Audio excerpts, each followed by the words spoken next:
Subscribe and press the bell icon on YouTube app and never miss an update.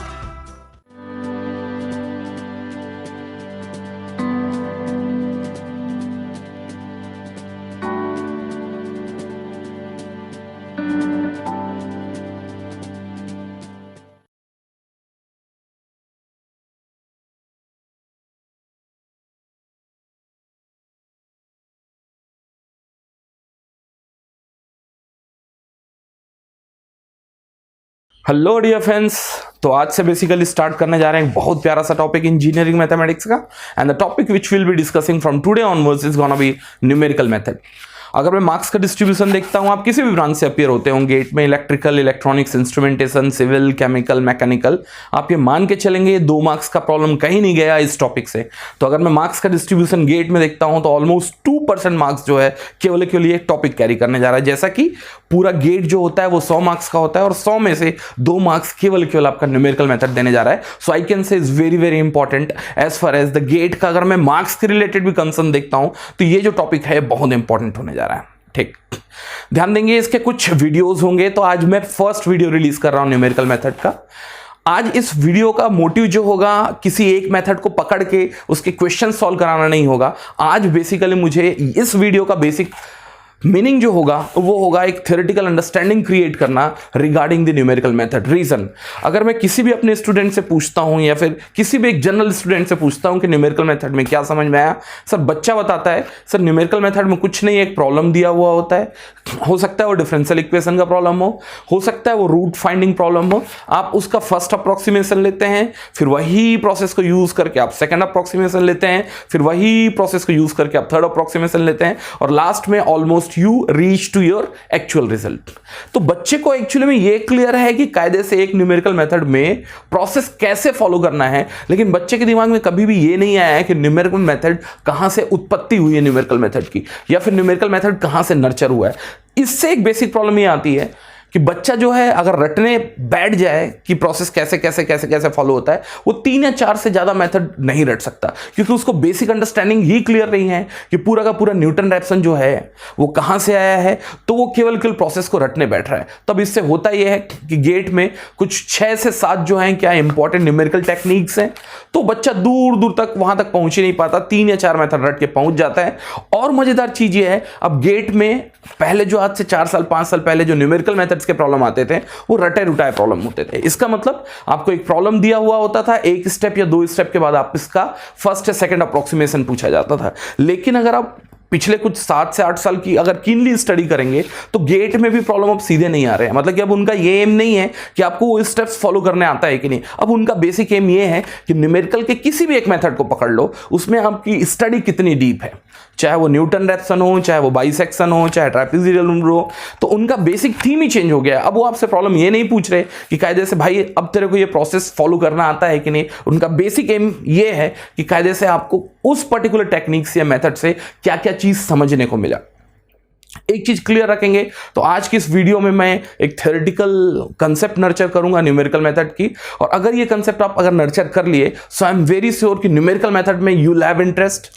और साथ में कुछ 7 से 8 जो इंपॉर्टेंट टेक्निक है, आपको यह पता चलेगा सर किसी में कुछ भी याद रखने की जरूरत नहीं थी। इसमें करीबन 6 टेक्निक तो ऐसा है कि अगर आप थोड़ी सी भी बेसिक अंडरस्टैंडिंग अगर हम क्रिएट कर लिए उस मेथड के रिगार्डिंग, तो वो मेथड में कुछ भी याद करने का नहीं था। केवल वहां जाओ, it will take around 20 to 30 second किसको उस जो आपका पूरा का पूरा इक्वेशन है या पूरा का पूरा प्रोसेस है उसको डिराइव करने के लिए, एंड नेक्स्ट 30 सेकेंड में वो प्रॉब्लम क्या हो जाएगा, आसानी से स्मैश हो जाएगा। इसका मतलब किसी भी एक प्रॉब्लम को 1 मिनट से ज्यादा नहीं लगने जा रहा और आपको वो डेफिनेटली 2 मार्क्स दे के ही जा रहा है, पहली चीज।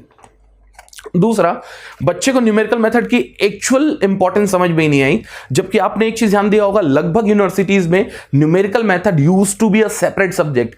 आज से अगर 6 साल 7 साल पहले अगर आप स्टडी देखोगे तो यूजुअली मैथ्स का एक पार्ट हुआ करता था न्यूमेरिकल मेथड। अब numerical method itself is a separate subject. तो न्यूमेरिकल मेथड के कुछ तो औकात है जिसके कारण जितने भी कोर्स डिजाइनर्स हैं उनको एक पूरा का पूरा अलग सब्जेक्ट क्या करना पड़ा, न्यूमेरिकल मेथड को बनाना पड़ा। तो आज कुछ नहीं करने जा रहा, मैं न्यूमेरिकल मेथड की थ्योरेटिकल अंडरस्टैंडिंग बिल्ड करूंगा। At the last you will have good amount of interest in numerical method, और यहां से ये समझ में आएगा कि सर जितने भी मेथड्स के फॉर्मूलाज मैंने रटे हुए थे, प्रोसेस मैंने रटे हुए थे, वो उसकी जरूरत नहीं थी। केवल एक theoretical understanding was more than adequate to address each and every process.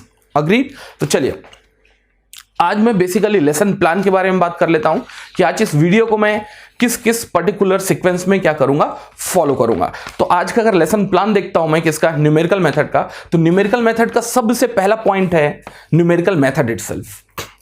तो यहां इस पॉइंट में मैं डिस्कस करने जा रहा हूं कि न्यूमेरिकल मेथड का नाम न्यूमेरिकल मेथड क्यों पड़ा, तो ये मेथड में न्यूमेरिकल वर्ड क्यों जुड़ा हुआ है। But anyways we will see thoroughly कि न्यूमेरिकल मेथड का नाम न्यूमेरिकल मेथड क्यों पड़ा, why the word has come numerical and then method, that means it's the method which is dealing with only and only numerical data alone.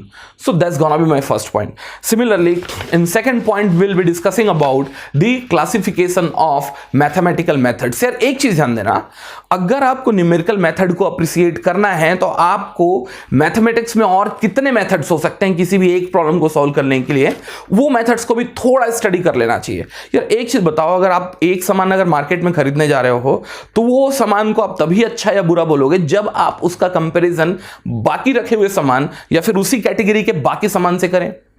तो वैसे ही अगर मैं numerical method को एक सुपीरियर मेथड बताने जा रहा हूं या न्यूमेरिकल मेथड्स के प्रोज के बारे में बात कर रहा हूं, तो एटलीस्ट आपको यह तो पता हो कि सेम प्रॉब्लम को सॉल्व करने के लिए मैथ्स में और कितने मेथड हैं। और जब मैं उनके बारे में एक थोड़ा सा एक अंडरस्टैंडिंग बिल्ड करूंगा, so I think you will be in good condition to appreciate the pros of the numerical method. तो सेकंड पॉइंट में मैं डिस्कस करूंगा द डिफरेंट मैथमेटिकल मेथड्स, जहां मैं बात करने जा रहा हूं एनालिटिक मेथड की, दूसरा बात करने जा रहा हूं ग्राफिकल मेथड की, और तीसरा थोड़ा सा लेआउट दूंगा किसकी, न्यूमेरिकल मेथड्स की। तो ये होने जा रहा है आपका सेकंड पॉइंट। अब ध्यान देना, जैसे ही सेकंड पॉइंट खत्म होता है I will be reaching to the third point, और यहां मैं बात करूंगा need of the numerical method. एक चीज ध्यान देना, आपने सेकंड पॉइंट में बेसिकली अलग अलग मेथड्स के बारे में थोड़ा सा स्टडी कर लिया है, तो अब कहीं ना कहीं आप एक ऐसे प्लेटफॉर्म पे खड़े हैं कि अब आपको वाकई में पता चलेगा कि कायदे से न्यूमेरिकल मेथड्स के एडवांटेजेस क्या हैं और नीड क्या है। तो जब तक आपको सेकंड पॉइंट क्लियर नहीं होगा कि कहां कहां प्रॉब्लम्स आई, उस प्रॉब्लम को न्यूमेरिकल मेथड्स कैसे एड्रेस कर रहा है, तो I think you will not be in right condition to appreciate the basic requirement of the numerical method. तो तीसरे पॉइंट में मैं बात करने जा रहा हूं need and the advantage of the numerical method. Is that part clear? जैसे ही खत्म होगा and then will go to the classification of the different equation. तो यार एक चीज ध्यान देना, अब इंपॉर्टेंट ये है कि अलग अलग न्यूमेरिकल टेक्निक जो इजाद हुए हैं वो अलग अलग मैथमेटिकल इक्वेशन को एड्रेस करने के लिए हुए हैं। जैसे एक मैं रफली छोटा सा एग्जांपल देता हूं, ऑल्दो बहुत ज्यादा स्ट्रेस लेने की जरूरत नहीं है। Like Newton Raphson method is used for the root finding method. ये क्या है? एक रूट फाइंडिंग मेथड है for the transcendental as well as algebraic equation. Similarly, Taylor's and Picard's methods are the nothing but the numerical methods for getting solution for the ordinary differential equation. Similarly, trapezoidal rule is nothing but the numerical method for getting the solution of the definite integral. तो actually में है क्या, अलग अलग technique जो है वो अलग अलग मैथमेटिकल मॉडल्स पे अप्लाई होगा। इसका मतलब टेक्निक ए जो है वो सर्वव्यापी टेक्निक नहीं है कि that means that technique will be used for solving all sort of the mathematical equation, कि आपका न्यूटन-रैप्सन कल के दिन इंटीग्रेशन भी करके देगा, डिफरेंशियल इक्वेशन का सॉल्यूशन भी निकाल के देगा, ट्रेपेजोइडल बाय द वे आपके अलजेब्रिक इक्वेशन के रूट्स भी निकाल के देगा। No, it's not happening. तो इसका मतलब ये है कि इंडिविजुअल टेक्निक जो है उसकी वायबिलिटी जो है वो एक सर्टेन डोमेन ऑफ इक्वेशंस तक सीमित है। तो अच्छा ये होगा कि मैं कम से कम लमसम कुछ डिटेल्स देख लूं कि मैथ्स में कितने टाइप के इक्वेशंस होते हैं। ठीक है, जैसे ये खत्म होगा, यहां ध्यान देंगे मैं कुछ अगर इक्वेशंस के बारे में अगर रैंडमली बात करूं, so here I will be talking about the structure of the algebraic equation, transcendental equation, ordinary differential equation, integral, linear simultaneous equation। तो इसमें कुछ मैं कैटेगरीज ऑफ मैथ्स के इक्वेशंस के बारे में बात करूंगा। इसके बाद जो नेक्स्ट पॉइंट आने जा रहा है गेट के पॉइंट ऑफ व्यू से इज वेरी वेरी इंपॉर्टेंट। आप ये मान के चलना कि हर एक 2 या 3 साल में एक प्रॉब्लम सीधे यहां से थ्योरेटिकल फॉर्म में फ्रेम किया गया है, और यहां मैं बात करने जा रहा हूं द डिफरेंट न्यूमेरिकल टेक्निक्स। ठीक है, तो मैं यहां बात करने जा रहा हूं the list of numerical techniques. यहां मेरा बेसिक अंडरस्टैंडिंग ये है, यहां मैं कुछ नहीं करूंगा, करीबन 17 से 18 क्या करूंगा, डिफरेंट न्यूमेरिकल टेक्निक्स देखूंगा और ये बताने की कोशिश करूंगा कि कौन सा न्यूमेरिकल टेक्निक किस टाइप के डिफरेंशियल इक्वेशन या किस टाइप के मैथमेटिकल इक्वेशंस को सॉल्व करने के लिए यूज हो रहा है। क्योंकि गेट में लगातार ये पूछा हुआ क्वेश्चन है, जैसे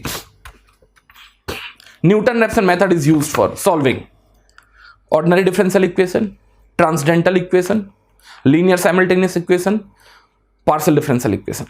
तो यार यहां मैं क्या करने जा रहा हूं, इंपॉर्टेंट जितने भी आपके क्या है न्यूमेरिकल टेक्निक्स हैं उसको लिस्ट डाउन करूंगा, और एटलीस्ट आप इस पॉइंट ऑफ टाइम पे आप बाय हार्ट कर लेंगे कि कौन कौन सा टेक्निक किस किस मैथमेटिकल इक्वेशंस को सॉल्व करने के लिए यूज हो रहा है। क्यों? क्योंकि मुझे जैसा समझ में आ रहा है, बुकलेट भी उठाएंगे तो आपको ये पता चलेगा लगभग टाइम जो क्वेश्चन है, लगभग टाइम क्वेश्चन थ्योरेटिकल क्वेश्चन सीधे सीधे ये पूछ लिया भाई ये टेक्निक किस पर्टिकुलर मैथमेटिकल इक्वेशन को सॉल्व करने के लिए यूज होता है। तो आपको ये एक बाय हार्टेड थीम याद होना चाहिए कि sir yes this technique is used for solving this equation, या फिर इस इक्वेशन को सॉल्व करने के लिए कौन कौन से न्यूमेरिकल टेक्निक्स यूज करने होंगे देखेंगे। यहां मैंने आपको रटने के लिए बोला है, इस पॉइंट ऑफ टाइम पे तो शायद आपको लगे ही रटना है, लेकिन आपका जो नेक्स्ट वीडियोस आएंगे जिसमें मैं क्या करने जा रहा हूं, एक एक मेथड को अच्छे से डिराइव करने जा रहा हूं और उसके कुछ अच्छे प्रॉब्लम्स लेने जा रहा हूं और साथ में प्रीवियस ईयर गेट के भी प्रॉब्लम लेने जा रहा हूं। तो अभी इस मोमेंट ऑफ टाइम पे तो शायद आप मेथड रट रहे होगे कि ये मेथड किस मैथमेटिकल इक्वेशन को सॉल्व करने के लिए यूज हो रहा है, बट आप जैसे ही आप क्या करोगे इंडिविजुअल मेथड के कंप्लीट डिटेल अंडरस्टैंडिंग में जाओगे तो आपको समझ में आएगा सर वो रटना भी नहीं था। Now we have thorough idea कि कौन सा मेथड किस इक्वेशन को सॉल्व करने के काम आ रहा है। तो ठीक है, but this point is very very important where I will be talking about the list of the numerical techniques. ठीक है, इसी में अगर आप आगे देखते हैं तो now will be talking about the types of error. यार एक चीज ध्यान देना, जैसे कि न्यूमेरिकल मेथड के बारे में थोड़ी बहुत अंडरस्टैंडिंग तो सबको होगी। यार कुछ नहीं करते, आप एक प्रॉब्लम को स्टार्ट करते हो, उसका पहला अप्रोक्सीमेशन या फिर पहला ऑलमोस्ट रिजल्ट, उसके बाद दूसरा अप्रोक्सीमेशन, दूसरा ऑलमोस्ट रिजल्ट, और आगे आप पहुंचते जाते हो। तो एक्चुअली में आप कहीं ना कहीं error became very important factor. क्यों? क्योंकि जो पहला आपने रिजल्ट निकाला है किसी भी मैथमेटिकल इक्वेशन को सॉल्व करने के बाद, that is not the exact solution. तो आप ये तो देखोगे कि पहला आपने अप्रोक्सीमेशन किया तो आपके एक्चुअल आंसर से कितना दूर था, और वो उसके बीच की जो दूरी होगी वो रिजल्ट करेगी आपकी एरर्स। सो यहां मैं कुछ एरर्स के बारे में बात करूंगा। यहां बेसिकली मैं 3 एरर्स के बारे में बात कर रहा हूं। एक होगा एब्सोल्यूट एरर, दूसरा होगा रिलेटिव एरर, और तीसरा होने जा रहा है percentage error. All of 3 has got their own importance and we'll discuss all of them. ठीक है, जैसे ही आपका टाइप ऑफ एरर खत्म हो जाता है will be moving to the next one and that's gonna be the rate of convergence. It's a very very important fact.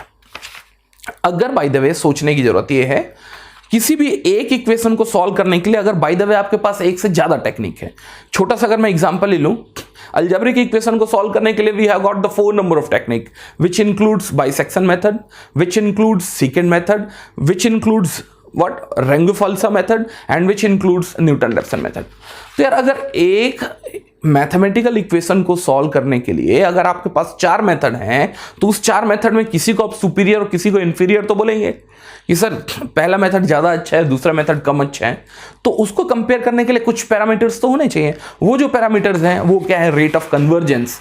Convergence का मतलब कहां एक्चुअल आंसर तक पहुंचना। तो आप अप्रोक्सीमेट करते हुए कितना जल्दी आप अपने एक्चुअल आंसर तक पहुंच पा रहे हैं, इसकी स्पीड जो है वो कौन कैलकुलेट करने जा रहा है? Rate of convergence. So rate of convergence is gonna be a very important factor. There will be talking about the speed कि how speedily your result has or your approximation has reached to the result which was a actual result of that particular problem। ठीक है, तो इसी sequence में अपन next देखेंगे precision and accuracy. तो एक चीज ध्यान देना, अगर न्यूमेरिकल मेथड पढ़ रहे हैं so anyhow precision as well as accuracy also make lot of sense and there we'll be talking about the precision as well as accuracy। तो चलिए लेसन प्लान को अगर फटाफट अपन रिकॉल कर लें तो लेसन प्लान में जो सबसे पहला पार्ट होगा वो होगा न्यूमेरिकल मेथड का नाम, न्यूमेरिकल मेथड क्यों पढ़ा, ठीक, why the word is numerical, दूसरा जो पॉइंट होगा, यहां मैं बात करने जा रहा हूं the different kinds of methods what available in mathematics. तो मैथमेटिक्स में किस किस टाइप के और डिफरेंट मेथड्स अवेलेबल हैं, जहां मैं बात करने जा रहा हूं एनालिटिक मेथड की, ग्राफिकल मेथड की, और साथ में एनालिटिकल और ग्राफिकल मेथड के साथ में थोड़ा सा क्या करूंगा, न्यूमेरिकल मेथड की भी स्टडी करने जा रहा हूं। तीसरा पॉइंट होगा need and advantage of the numerical method. तो आपने जो दो टेक्निक पढ़ ली है, एनालिटिक और साथ में क्या ग्राफिकल टेक्निक, तो अब ये समझ में आएगा कि भाई उनके साथ क्या क्या कमियां थी और कायदे से न्यूमेरिकल मेथड ने उनको कैसे एड्रेस किया। तो I think we are at right stage कि हम नीड और साथ में advantage of the numerical method के बारे में बात कर सकते हैं। उसका जो नेक्स्ट पॉइंट है, फोर्थ पॉइंट, वहां मैं बेसिकली बात करने जा रहा हूं different kinds of mathematical equations. क्यों? क्योंकि अलग अलग न्यूमेरिकल टेक्निक्स अलग अलग मैथमेटिकल इक्वेशंस के लिए यूजफुल होंगे। इसका मतलब कोई एक न्यूमेरिकल टेक्निक ऐसा नहीं है जो हर एक टाइप के मैथमेटिकल इक्वेशंस को अप्रोच कर पाए। तो at least I should have fair idea कि कितने काइंड्स ऑफ आपके मैथमेटिकल इक्वेशंस अवेलेबल हैं। So I will be having about the description part of it, and there I will be discussing about the algebraic equation, transcendental equation, ordinary differential equation, so on and so forth. So we'll be discussing the various kind of the mathematical equations. Next, इसके just बाद gate के लिए बहुत important एक क्या है topic है, और यहां मैं बात करने जा रहा हूं, ध्यान देंगे। Here I am going to discuss about the kinds of the numerical methods, and those numerical methods are used in which particular mathematical situation. तो यहां मैं 17 से 18 कुछ अलग अलग न्यूमेरिकल मेथड्स लूंगा, और यहां मैं न्यूमेरिकल मेथड्स को डिस्क्राइब नहीं करने जा रहा, केवल मैं उसको लिस्ट डाउन करूंगा कि ये जो न्यूमेरिकल मेथड होता है वो किस particular type of mathematical equations को क्या कंप्लीट करने के लिए होता है। Is that part clear? तो यहां मैं उसके बारे में क्या करने जा रहा हूं, डिस्कस करने जा रहा हूं। सिमिलरली जैसे ही ये पार्ट कंप्लीट हुआ उसके बाद मैं आगे जाने जा रहा हूं, and that's gonna be the type of errors. क्यों? क्योंकि अप्रोक्सीमेशन आप कर रहे हैं, पहला, दूसरा, तीसरा, चौथा, पांचवा, इनके पास एरर्स के फैक्टर्स रखे हुए हैं। अगर एरर्स के फैक्टर्स रखे हुए हैं, so is right time to study little a bit about the errors. ध्यान देना, एरर्स तो एक पूरा सब्जेक्ट है, तो यहां मैं पूरा का पूरा एरर को कवर नहीं कर रहा हूं, मैं एरर के एक छोटे से पोर्शन को कवर कर रहा हूं, और वहां मैं बेसिकली 3 एरर्स के बारे में बात करूंगा। जो पहला एरर होगा वो होगा एब्सोल्यूट एरर, दूसरा जो एरर होगा वो होगा रिलेटिव एरर, और जो तीसरा एरर होने जा रहा है वो होने जा रहा है आपका percentage error. So I will be having the little bit idea about the errors, और जैसे ही आपका एरर खत्म होता है, नेक्स्ट जो पॉइंट होगा उसके बाद मैं डिस्कस करने जा रहा हूं आपका रेट ऑफ कन्वर्जेंस। क्यों? क्योंकि अगर बाय द वे आपके पास एक मैथमेटिकल इक्वेशन को सॉल्व करने के कई मेथड्स हैं, तो यार किसी एक मेथड को मुझे सुपीरियर और किसी एक मेथड को इंफीरियर तो बोलना होगा, तो यार उसको चेक करने के लिए कुछ मेरे पास पैरामीटर्स तो होने चाहिए, और वो पैरामीटर्स जो होने जा रहे हैं वो क्या होने जा रहे हैं, रेट ऑफ कन्वर्जेंस। और जैसे रेट ऑफ कन्वर्जेंस खत्म होता है, लास्ट जो सबसे इंपॉर्टेंट बोला नहीं जा सकता, बट यस इतना कुछ पढ़ लेने के बाद कुछ 2 टर्मिनोलॉजीज पे मैं डिस्कशन करूंगा, वो होने जा रहा है precision as well as the accuracy. Is that part clear? और इतना पूरा का पूरा थ्योरेटिकल अंडरस्टैंडिंग बिल्ड कर लेने के बाद आई एम वेरी श्योर कि आप इसके बाद के जितने भी वीडियोस जो टेक्निक्स पे आएंगे, जहां मैं न्यूमेरिकल प्रॉब्लम्स कराऊंगा, उसकी पूरे के पूरे डेरिवेशन पार्ट्स के बारे में बात करूंगा, उसके लिमिटेशन पार्ट्स के बारे में बात करूंगा, रेट ऑफ कन्वर्जेंसी के बारे में बात करूंगा, you will be having a thorough idea about it, केवल इस थ्योरेटिकल क्वेश्चंस को या थ्योरेटिकल अंडरस्टैंडिंग को बिल्ड कर लेने के बाद। और साथ में आज तक जितना भी दिमाग में ये था कि न्यूमेरिकल मेथड रट के जाना है, दूर दूर तक आपके दिमाग में नहीं आएगा कि न्यूमेरिकल मेथड रट के जाना है। और I think end of the day you will have good amount of interest toward the numerical method. और बच्चा अगर किसी भी एक टॉपिक में इंटरेस्ट बिल्ड कर लिया, सो आई थिंक मेरा काम तो लगभग खत्म होता है। You will be bound to study, आपको मजबूरी में पढ़ना ही पड़ेगा। Is that part clear? चलिए लेसन प्लान का सबसे पहला पार्ट अपन कवर करने जा रहे हैं, और यहां मेरा बेसिक एम ये समझना होगा कि न्यूमेरिकल मेथड का नाम न्यूमेरिकल मेथड क्यों पड़ा। तो इसका स्वीट एंड शॉर्ट आंसर आप लिख सकते हैं, the numerical method is called a numerical method because its result is always a numeric value. A numerical method is called a numerical method because its result is always a numeric value. अगर by the way आपके पास एक problem है differential equation का, यार एक चीज ध्यान देना, अगर आपके पास ये प्रॉब्लम है डिफरेंशियल इक्वेशन का, तो इस प्रॉब्लम को आप आसानी से सॉल्व कर सकते थे वेरिएबल सेपरेबल टेक्निक के थ्रू। कुछ नहीं करना, dx को आप यहां लेके आओगे, dy को एज इट इज रहने दोगे, will take integration both are the side, you will get y is equals to x² by 2 और एक आर्बिट्री कांस्टेंट c। ये क्या है? आपका जनरल सॉल्यूशन है। ठीक है। सिमिलरली अगर आपको कुछ इनिशियल इंफॉर्मेशंस दिए हुए हैं तो आप वहां से पर्टिकुलर सॉल्यूशन भी निकाल सकते हैं। मैंने क्या किया, x इक्वल्स टू 0 फीड किया यहां, उस केस में y इक्वल्स टू 0 की वैल्यू कितनी आ रही है, 0। वहां से मुझे c की वैल्यू भी निकल के समझ में आई और y आया x²/2। इसका मतलब इस प्रॉब्लम का जो सॉल्यूशन है वो क्या है, y इक्वल्स टू x²/2। अब मजेदार चीज है, थोड़ा समझने की कोशिश करना। तो इसका मतलब इस प्रॉब्लम का जो सॉल्यूशन है वो क्या है, फंक्शन ऑफ x के फॉर्म में है। आप अलग अलग x की वैल्यू के लिए आप अलग अलग वैल्यूज ऑफ y निकाल सकते हैं। कल के दिन आपसे प्रॉब्लम में पूछ लिया होता y की वैल्यू निकाल के दो भाई एट x इक्वल्स टू 1 पे, कुछ नहीं करना होता। y की value at x equals to 1 पे निकालने के लिए x की जगह में 1 फीड करना होता, 1/2, इट वुड हैव बीन 1/2। ठीक। सिमिलरली अगर आपके पास एक इंटीग्रेशन दिया हुआ है, integration from 0 to x cos x dx, आपको पता है cos x का इंटीग्रेशन sin x होता है, लोअर लिमिट 0 है, अपर लिमिट x है, तो इसका जो रिजल्ट आया वो क्या है, sin x है। लेकिन एक चीज ध्यान देना, आपने जितने भी मेथड अभी तक पढ़े हैं या जितने भी कैलकुलेशंस अभी तक किए हैं उसमें रिजल्ट आपका फंक्शन ऑफ x भी हुआ करता था। लेकिन न्यूमेरिकल मेथड में आप एक चीज जान लेंगे कि आज के बाद से कभी भी जो आपका रिजल्ट होगा फंक्शन ऑफ x के फॉर्म में नहीं आने जा रहा, वो हमेशा एक क्या होगा, न्यूमेरिक वैल्यू होगी। आप कभी भी न्यूमेरिकल मेथड से integration of cos x sin x नहीं निकाल पाओगे। हाँ, लेकिन ये जरूर है कि कल के दिन न्यूमेरिकल मेथड के थ्रू आप integration of cos x dx from 0 to pi जरूर निकाल लोगे, ऑल्दो आपको ये पता भी नहीं है कि cos x का इंटीग्रेशन sin x है। सो न्यूमेरिकल मेथड एक चीज ध्यान देना, कभी भी किसी फंक्शन का इंटीग्रल वैल्यू नहीं निकाल के देगा, या फिर आप डिफरेंशियल इक्वेशन का जनरल सॉल्यूशन नहीं निकाल के देगा, पर्टिकुलर सॉल्यूशन नहीं निकाल के देगा।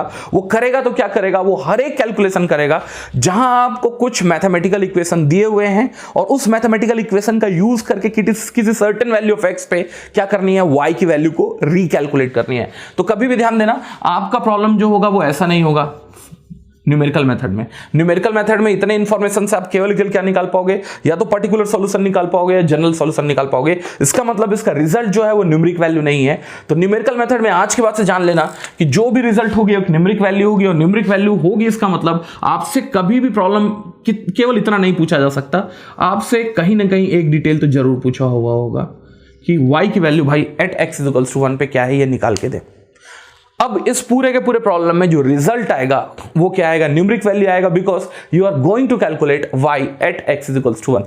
छोटा सा एग्जांपल भी दे दिया, कैसियो के कैलकुलेटर सब यूज कर रहे होंगे, वहां कहीं से भी आप मेरे को ये बता दो कि कोई प्रॉब्लम ऐसा दिया हुआ है कि इंटीग्रेशन ऑफ cos x आप डालोगे तो आउटपुट में sin x आता है, नहीं आता। वहां प्रॉब्लम में आप integration of cos x dx डाल सकते हो, लेकिन आपके पास एक डेफिनेट क्या होनी चाहिए, लोअर लिमिट होनी चाहिए और अपर लिमिट होनी चाहिए। अब कैलकुलेटर जो है उसका रिजल्ट जरूर बताएगा। तो अब आपके कैलकुलेटर में बेसिकली अंदर में हो क्या रहा है, न्यूमेरिकल मेथड ही हो रहा है। और कैलकुलेटर में कभी भी बता देना कि सर मैंने डिफरेंशिएशन ऑफ sin x दबाया कैलकुलेटर में और आउटपुट में cos x आया, नहीं आया। क्यों? क्योंकि कैलकुलेटर को अगर आप कैलकुलेट करने बोलते भी हो तो आपको यह बताना होगा dy/dx इक्वल्स टू x है, तब आपसे value at x equals to 0 पे आपको वैल्यू फीड करनी होगी और वहां से y at x equals to 1 पे आप वैल्यू कैलकुलेट कर सकते हो। बट इस पूरे के पूरे कैलकुलेशन में एक चीज तो क्लियर है कि आपका रिजल्ट जो होगा हमेशा क्या होगा, एक न्यूमेरिक वैल्यू होगी, कभी भी ये क्या नहीं होगा, फंक्शन ऑफ x नहीं होगा। So now why the numerical method is called numerical method, because its output is always a numeric value in nature irrespective of the type of the mathematical equation। चाहे वो differential equation का problem हो, ये नहीं आएगा answer भाई, हाँ, लेकिन एट x इक्वल्स टू 1 पे आप कैलकुलेशन करने बोले तो इसका आंसर हाफ आ रहा है। तो इस प्रॉब्लम को अब न्यूमेरिकल मेथड अप्रोच करेगा। क्यों? Because the final answer is a numeric value.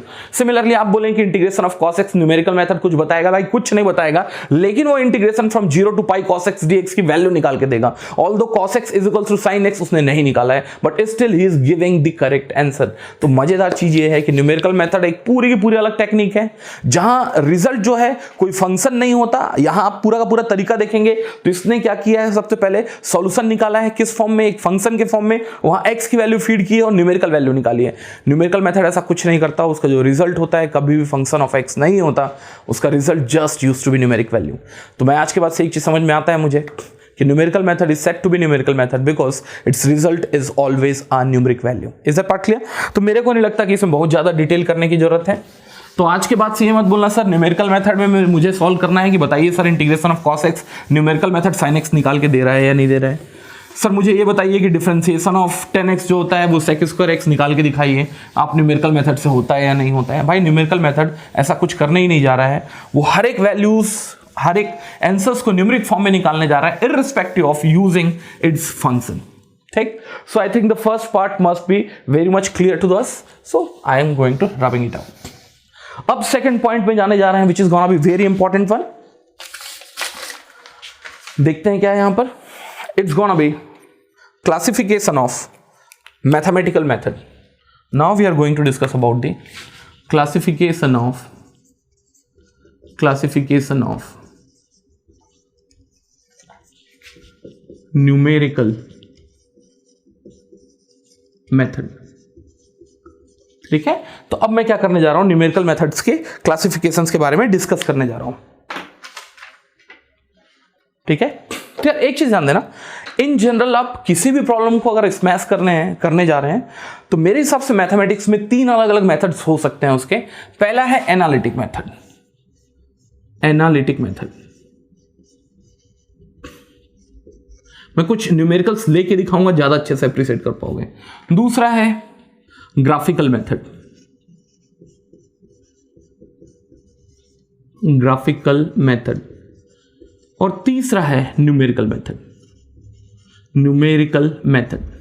तो यार मेरा बेसिक कंसर्न इस पूरे के पूरे लेसन में या पूरे के पूरे इस वीडियोस में न्यूमेरिकल मेथड को एम्फेसाइज करना है. लेकिन अच्छा ये होगा अगर आप शुरू के 2 टेक्निक्स को पढ़ लेंगे तो ज्यादा अच्छे से आप न्यूमेरिकल मेथड को अप्रिशिएट कर पाएंगे, because they have got a very big limitation. इनके साथ बहुत बड़े बड़े लिमिटेशन है जो कायदे से आसानी से एड्रेस कर पाता है न्यूमेरिकल मेथड. आज मैं केवल उसके बारे में डिस्कस करूंगा. ये क्लियर कट बोलता हूं मैं, अगर आप थोड़ा सा भी यहां दिमाग लगा के कैलकुलेशन या पढ़ाई करेंगे मेरे साथ तो समझ में आएगा सर न्यूमेरिकल मेथड तो बड़ा तगड़ा टेक्निक है, कहीं ना कहीं इसको पढ़ना तो अब इंपॉर्टेंट हो गया है, because I got a plenty amount of interest.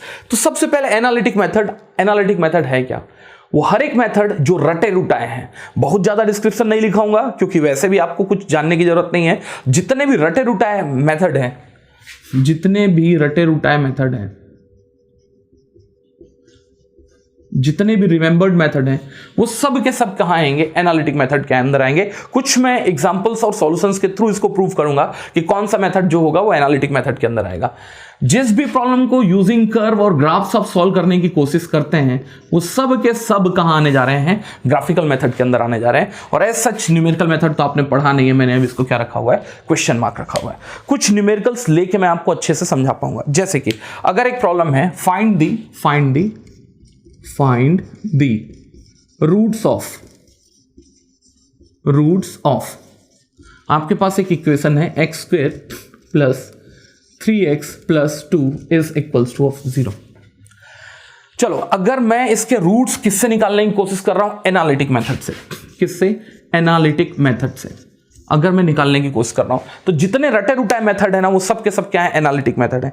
पहला रटे रुटाए मेथड क्या है भाई कि सर ये क्वाड्रेटिक इक्वेशन है, क्वाड्रेटिक इक्वेशन के रूट्स निकालने के लिए I use to have the formula -b ± √b² - 4ac /(f2a).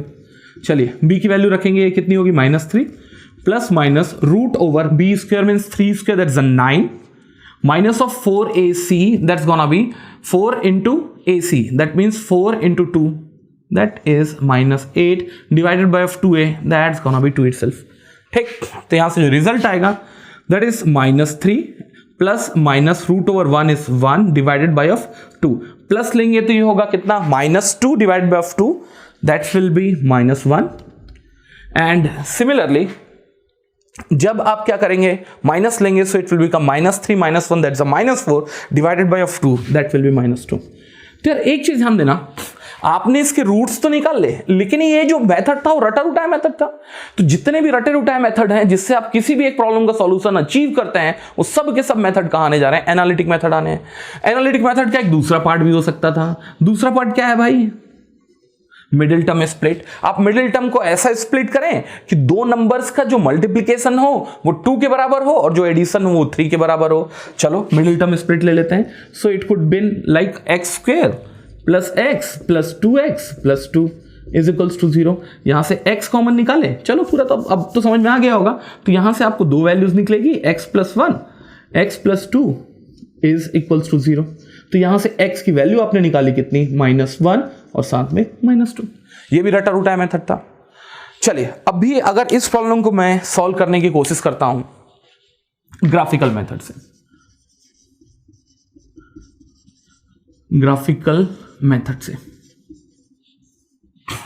तो यार ग्राफिकल मेथड से मैं क्या करने की कोशिश करूंगा, सबसे पहले एक मैं 2D ग्राफ ले लेता हूं। Let's take this is what your 2D graph is. ये क्या है आपका 2D प्लेन है। Let's take it's a x, it's a y. यार कुछ नहीं है आपका, ये जो प्रॉब्लम है ये पैराबोलिक इक्वेशन है। पैराबोलिक इक्वेशन को आप चाहो तो थोड़ा सा रीअरेंज भी कर सकते हो। देखो अगर रीअरेंज करने की कोशिश करें तो इसको मैं क्या लिख सकता हूं, ग्राफिकल मेथड का अगर यूज कर रहा हूं मैं, तो ये होगा x प्लस 3/2 होल स्क्वायर। देखो समझने की कोशिश करना, ये क्या होगा x square plus 2 times of x into 3/2 that will become 3x। Similarly 3/2 का अगर स्क्वायर करते हैं तो कितना आएगा 4/9। तो आप एक काम करें, 2 में से आप 4/9 को सब्सट्रैक्ट कर लें, ठीक है, और यहां से आप बचा हुआ कंपोनेंट ले आएंगे। तो इसका मतलब इस प्रॉब्लम को आप क्या कर सकते हैं, इस फॉर्म में भी लिख सकते हैं, कुछ बचा हुआ कंपोनेंट क्या आएगा, सी आएगा। तो इसका मतलब कहीं ना कहीं ये पैराबोलिक इक्वेशन है। अगर आप पैराबोलिक इक्वेशन को ड्रॉ कर लेते हैं तो पैराबोलिक इक्वेशन कुछ ऐसा ड्रॉ हो रहा है, आप मैक्सिमम मिनिमा के थ्रू भी ड्रॉ कर सकते हैं ये। और अगर आप इसको एग्जैक्टली देखेंगे तो इसने जीरो को कहां क्रॉस किया, इसने जीरो को क्रॉस किया है -2 पे और -1 पे। और जब जब x square plus 3x plus 2 zero हुआ है तब आपके x के रूट्स आपको अवेलेबल हुए हैं। क्यों? When the left hand side and right hand side matches each other, those are the values of x which will be called as a root of this quadratic equation. तो अगर graphically आपने x square plus 3x plus 2 को draw कर लिया, graphically आप maximum minimum से भी draw कर सकते थे, अगर कर लिया तो जहां जहां इसका वैल्यू जीरो होता है वो left hand side right hand side को मैच करेंगे, और वो तब क्या होंगे, roots of this polynomial equation होंगे या दिस क्वाड्रेटिक इक्वेशन होंगे। तो कहां ये जीरो को मैच कर रहे हैं, एट -2 और एट -1।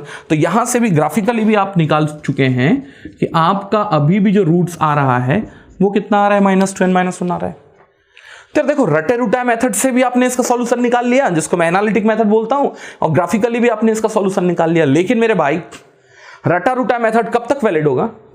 बाय द वे अगर ये क्वाड्रेटिक इक्वेशन है या फिर जो एक क्या है, एक पॉलिनोमियल इक्वेशन है जिसका पावर 2 है, आपने इसके लिए तो रट के बैठा हुआ है, कल के दिन 3 होगा अगर इसका मैक्सिमम पावर, तो थोड़ा सा प्रॉब्लम आना चालू होगा। और कल के दिन अगर 4, 5 या 6 हुआ तब क्या करोगे? उसके लिए कोई रटा रुटा मेथड है क्या आपके पास? और बाय द वे रटा रुटा मेथड अगर 6 तक होगा भी और कल के दिन अगर प्रॉब्लम पावर 7 का हो गया तब क्या करोगे? ग्राफिकली आपने जब तक इसका पावर 2 था या फिर एक क्वाड्रेटिक इक्वेशन था तब तक आपने इसका ग्राफिकल क्या किया है, पिक्चोरियल अंडरस्टैंडिंग तो ड्रॉ कर ली है, लेकिन जैसे जैसे पॉलिनोमियल की डिग्री बढ़ती जाएगी कहां से ड्रॉ करोगे आप इसका ग्राफ? तो एक चीज जान लेना, आपने जो पढ़ा है, चाहे आर.डी. शर्मा के क्वेश्चंस लगा लिए हों, चाहे बी.एस. ग्रवाल के क्वेश्चंस लगा लिए हों, लगता है कि सर सब टफ प्रॉब्लम है, सब प्रॉब्लम मेरे से बन रहे हैं। भाई कहां से बन रहे हैं? वही प्रॉब्लम आपको पूछे गए हैं आर.डी. शर्मा में या फिर ग्रवाल में, जो प्रॉब्लम एनालिटिकली आराम से सॉल्व हो सकते थे। ये पता लगा कि प्रॉब्लम को टफ करने के चक्कर में थोड़ा कॉम्प्लेक्सिटी वो इंट्रोड्यूस करते हैं, लेकिन वो हर एक प्रॉब्लम एनालिटिक मेथड के थ्रू बनने लायक थे। लेकिन लगभग जो प्रॉब्लम होंगे वो एनालिटिक मेथड के थ्रू नहीं बनेंगे। चलो बताओ मेरे को, x to the power 5 plus 3x to the power 4 plus 2x cube plus 2x square plus x plus 1 is equals to 0। बताओ इसके लिए कौन सा मेथड है जिसमें 5 रूट्स आप निकाल के दोगे? है कोई मेथड? तो यार मेरे को ये समझ में आया है कि हमारी जो बुद्धि है, हमारा जो ब्रेन है, वो उस दिए की तरह है कि दिए के आसपास में जहां तक रोशनी पहुंचती है हमारे डाउट्स भी वहीं तक होते हैं। और जबकि अगर मैथ्स देखें या मैथमेटिकल इक्वेशंस देखें, वो इतने लार्ज, इतने बिग या इतने ह्यूज हो सकते हैं। देखो इसमें कितने हैं, ऑर्डर ऑफ 5 है। अब बताओ इसके लिए कौन सा रटा रुटा मेथड है जिससे आप पांचों के पांचों रूट निकाल लोगे? ग्राफिकली ड्रॉ करने में हालत बैंड हो जानी है। तो थोड़ा तो पेन हो रहा होगा या थोड़ी फीलिंग आ रही होगी, सर एनालिटिक मेथड शायद मैथ्स के 1% पार्ट को भी क्या नहीं करते, एड्रेस नहीं करते। शायद ये 3rd पावर तक जाएं तो आपको कुछ रटा रुटा मेथड नोन होगा, लेकिन जैसे ही 4th, 5th, 6th, 7th power तक जाओगे you will not have anything. आप उस प्रॉब्लम का कुछ भी नहीं कर पाएंगे। तो एनालिटिक मेथड के साथ बेसिक प्रॉब्लम क्या है? The analytic method has got the limited coverage, कि शायद आप कुछ स्पेसिफिक प्रॉब्लम को ही क्या कर पाओ, उससे सॉल्व कर पाओ। सिमिलरली ग्राफिकल मेथड के साथ एक प्रॉब्लम है, कॉम्प्लेक्सिटी इन्वॉल्व है। दूसरी चीज, अगर आपने एग्जैक्ट कर नहीं ड्रॉ कर पाए तो आपकी कहीं ना कहीं accuracy will be a big problem. ये कहीं ना कहीं एक क्या था, पॉलिनोमियल इक्वेशन था जिसका पावर या डिग्री कितना था, 2 था। तो शायद आपने एग्जैक्टली इसका ग्राफ ड्रॉ कर लिया और आपको पता चला कि सर ये 0, -2, -1 को क्रॉस हो रहा है, तो यही इसके रूट्स होंगे। लेकिन कल के दिन अगर आपके पास बल्कि फंक्शंस हुए तो exact drawing the graphs itself is gonna be very big task, और अगर ऐसा है तो कहीं ना कहीं एग्जैक्ट आंसर तो आप यहां से नहीं निकाल पाएंगे। ध्यान देंगे एनालिटिक मेथड के साथ बेसिक प्रॉब्लम है लिमिटेड कवरेज। ये केवल गिन चुन के कुछ प्रॉब्लम्स के लिए आपने रटा रुटा मेथड याद कर लिया, इसका मतलब ये नहीं कि कल के दिन बाकी प्रॉब्लम पॉसिबल ही नहीं है, वो पॉसिबल बट एनालिटिक मेथड के थ्रू नहीं हो पाएंगे। ग्राफिकल मेथड के साथ प्रॉब्लम क्या है, एक्यूरेसी प्रॉब्लम है। ठीक है, चलो इस प्रॉब्लम को मैं एक एग्जांपल से और प्रूव करता हूं और अच्छे से समझ में आएगा। देखो एक प्रॉब्लम और लेता हूं मैं। अब बाय द वे मुझे क्या करना है, मैंने क्या लिया है, डिफरेंशियल इक्वेशन लिया है। Let's take I have taken a differential equation dy by of dx is equals to of m। इस डिफरेंशियल इक्वेशन का मुझे क्या चाहिए, सॉल्यूशन चाहिए। तो क्या करेंगे, ये प्रॉब्लम वेरिएबल सेपरेबल से सॉल्व हो सकता है। और वेरिएबल सेपरेबल क्या है यार, रटा रुटा मेथड ही तो है। क्या आपको पता है कि सर ये लगेगा और ऐसे सॉल्व होगा? भाई जितने भी रटे रुटा मेथड हैं वो सब के सब क्या होंगे, एनालिटिक मेथड होंगे। क्या करने जा रहा हूं मैं, dy को इधर रखूंगा, dx को m के साथ अप्लाई करूंगा। I will take integration both on the side, it will become y, it will become mx and it will become c। ठीक, ये हो सकता था एनालिटिक मेथड। अगर आप ग्राफिकली इसको सॉल्व करने की कोशिश करेंगे, ग्राफिकली अगर सॉल्व करेंगे या ग्राफिकल मेथड से सॉल्व करने की कोशिश करेंगे तो अब फिर से क्या कर रहा हूं मैं, 2D प्लेन लेके चल रहा हूं। We have got a 2D plane, मेरे पास क्या है, एक 2D प्लेन है। ठीक है, अब इस 2D प्लेन में आप क्या करो, या dy by dx का मतलब slope at any point. Slope at any point is a constant, ये क्या है, एक फिक्स्ड वैल्यू है। इसका मतलब पूरे के पूरे 3D स्पेस में आप कहीं भी स्लोप निकालो, किसी भी पॉइंट पे स्लोप निकालो, किसी भी पॉइंट पे, किसी भी पॉइंट ऑफ एक्स और वाई पे स्लोप निकालो, ये जो स्लोप होने जा रहे हैं वो क्या होने जा रहे हैं, कांस्टेंट होने जा रहे हैं। स्लोप क्या होगा, सब जगह कांस्टेंट होगा। ऐसे ही कुछ है, सब जगह क्या होगा, कांस्टेंट होगा। कहीं भी देखो तो क्या होगा, ये कांस्टेंट होगा। किसी भी पॉइंट पे कांस्टेंट होगा। स्लोप कांस्टेंट होने का मतलब क्या है, झुकाव जो होगा या फिर जो इंक्लिनेशन होगा वो क्या होगा, सेम होगा।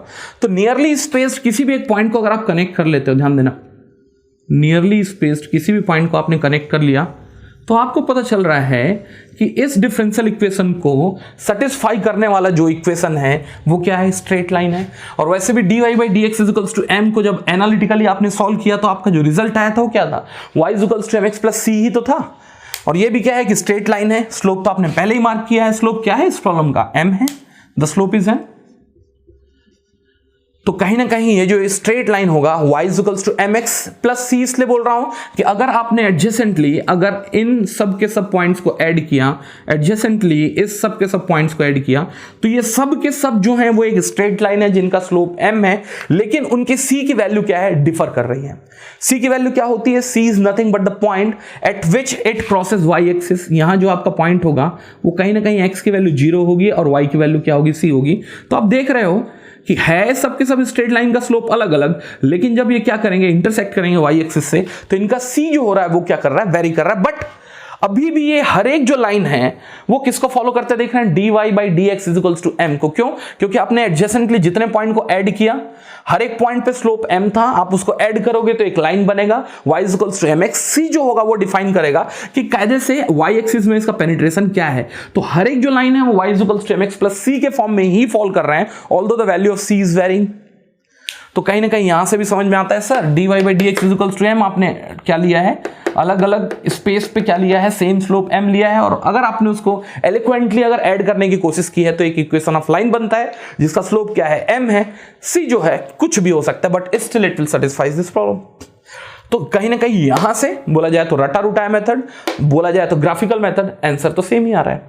लेकिन कल के दिन ये बताओ मेरे को, आपका एक प्रॉब्लम रहा dy by dx is equals to of x to the power 10x into ln of xy। Bye the वे अब इस डिफरेंशियल इक्वेशन का मुझे क्या चाहिए, सॉल्यूशन चाहिए। लेट्स टेक, आपको कुछ इंफॉर्मेशन भी दिया हुआ है, at x is equals to 0 पे y की वैल्यू दी हुई है 1 और मुझे निकालनी है y की value at x is equals to 1 पे। बताओ कौन सा मेथड यूज करोगे, लगा लो जितना दम लगाना है। इस डिफरेंशियल इक्वेशन को आप रटे रुटाए मेथड से सॉल्व ही नहीं कर सकते। कितने मेथड पड़े हुए यार रटे रुटाए, चलिए वेरिएबल सेपरेबल पढ़ लिए, चलिए आपने Lebanese form of the linear differential equation पढ़ लिया, ये पढ़ लिया, वो पढ़ लिया, कितने भी मेथड पढ़ लिए होंगे, होमोजीनियस मेथड पढ़ लिए होंगे। भाई मैं बोल रहा हूं डिफरेंशियल इक्वेशन का स्ट्रक्चर तो कुछ भी हो सकता है रैंडमली। ये बात अलग है कि आप जो पढ़ रहे हो बस उसी से रिलेटेड आपके गेट में प्रॉब्लम पूछे जा रहे हैं, उसी से रिलेटेड आपके प्रॉब्लम मैथ्स के बुकलेट में या बुक में, तो आपको ये समझ में आता है कि सर इससे बाहर तो डिफरेंशियल इक्वेशन हो ही नहीं सकता, मेरे से हर एक डिफरेंशियल इक्वेशन का सॉल्यूशन निकल जाता है। भाई जितने भी प्रॉब्लम आपके बुक में दिए हुए हैं ना, आर डी शर्मा पढ़ रहे हो, जो भी पढ़ रहे हो, उसमें वही प्रॉब्लम दिए हुए हैं जो आपने 4 मेथड पढ़ा हुआ है। कौन कौन सा? वेरिएबल सेपरेबल हो गया, होमोजीनियस फॉर्म हो गया, लेबनीज हो गया, उस exact form of the linear, exact form of the differential equation हो गया। तो वही प्रॉब्लम उसमें दिए हुए हैं कि जो प्रॉब्लम उससे बन सकते हैं। लेकिन कल के दिन अगर आप एक एक्सपेरिमेंट कंडक्ट कर रहे हो, तो एक्सपेरिमेंट कंडक्ट करने के बाद जो आपने मैथमेटिकल मॉडल वहां से बाहर निकाला, वो जरूरी तो नहीं है कि आपसे पूछ के आएगा भाई कि जो मेरा मैथमेटिकल मॉडल जो आ रहा है वो ऐसा आ रहा है, इसका तेरे को सॉल्यूशन निकालना आता है कि नहीं। तो प्रॉब्लम तो कुछ भी होगा, या फिर एक्सपेरिमेंट कंडक्ट कर रहे हो तो उसका रिजल्ट तो कुछ भी हो सकता है, रैंडमली कुछ भी हो सकता है, और उसका आपको फिर भी क्या निकालना होगा? जनरल सॉल्यूशन निकालना होगा।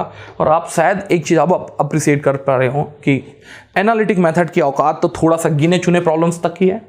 ग्राफिकली आप अगर ड्रॉ कर रहे हो तो अगर छोटे प्रॉब्लम है तो ग्राफिकली आप उसको ड्रॉ कर पाओगे। बड़े प्रॉब्लम में अगर आप ग्राफिकली ग्राफ को प्रॉपर्ली ड्रॉ नहीं कर पाए, so definitely you will have problem with accuracy.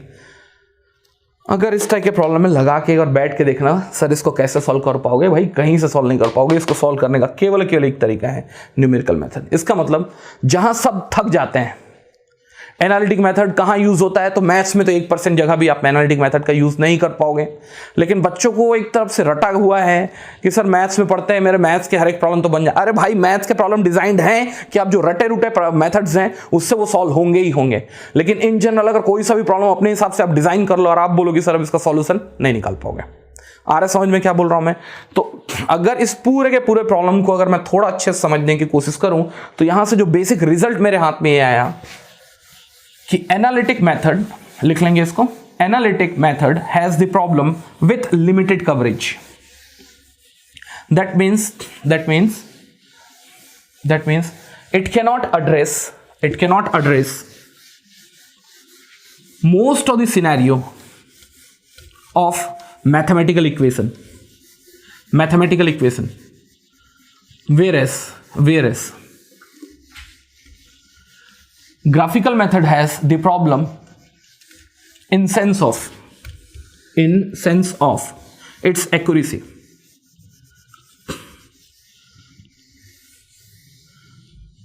In that scenario,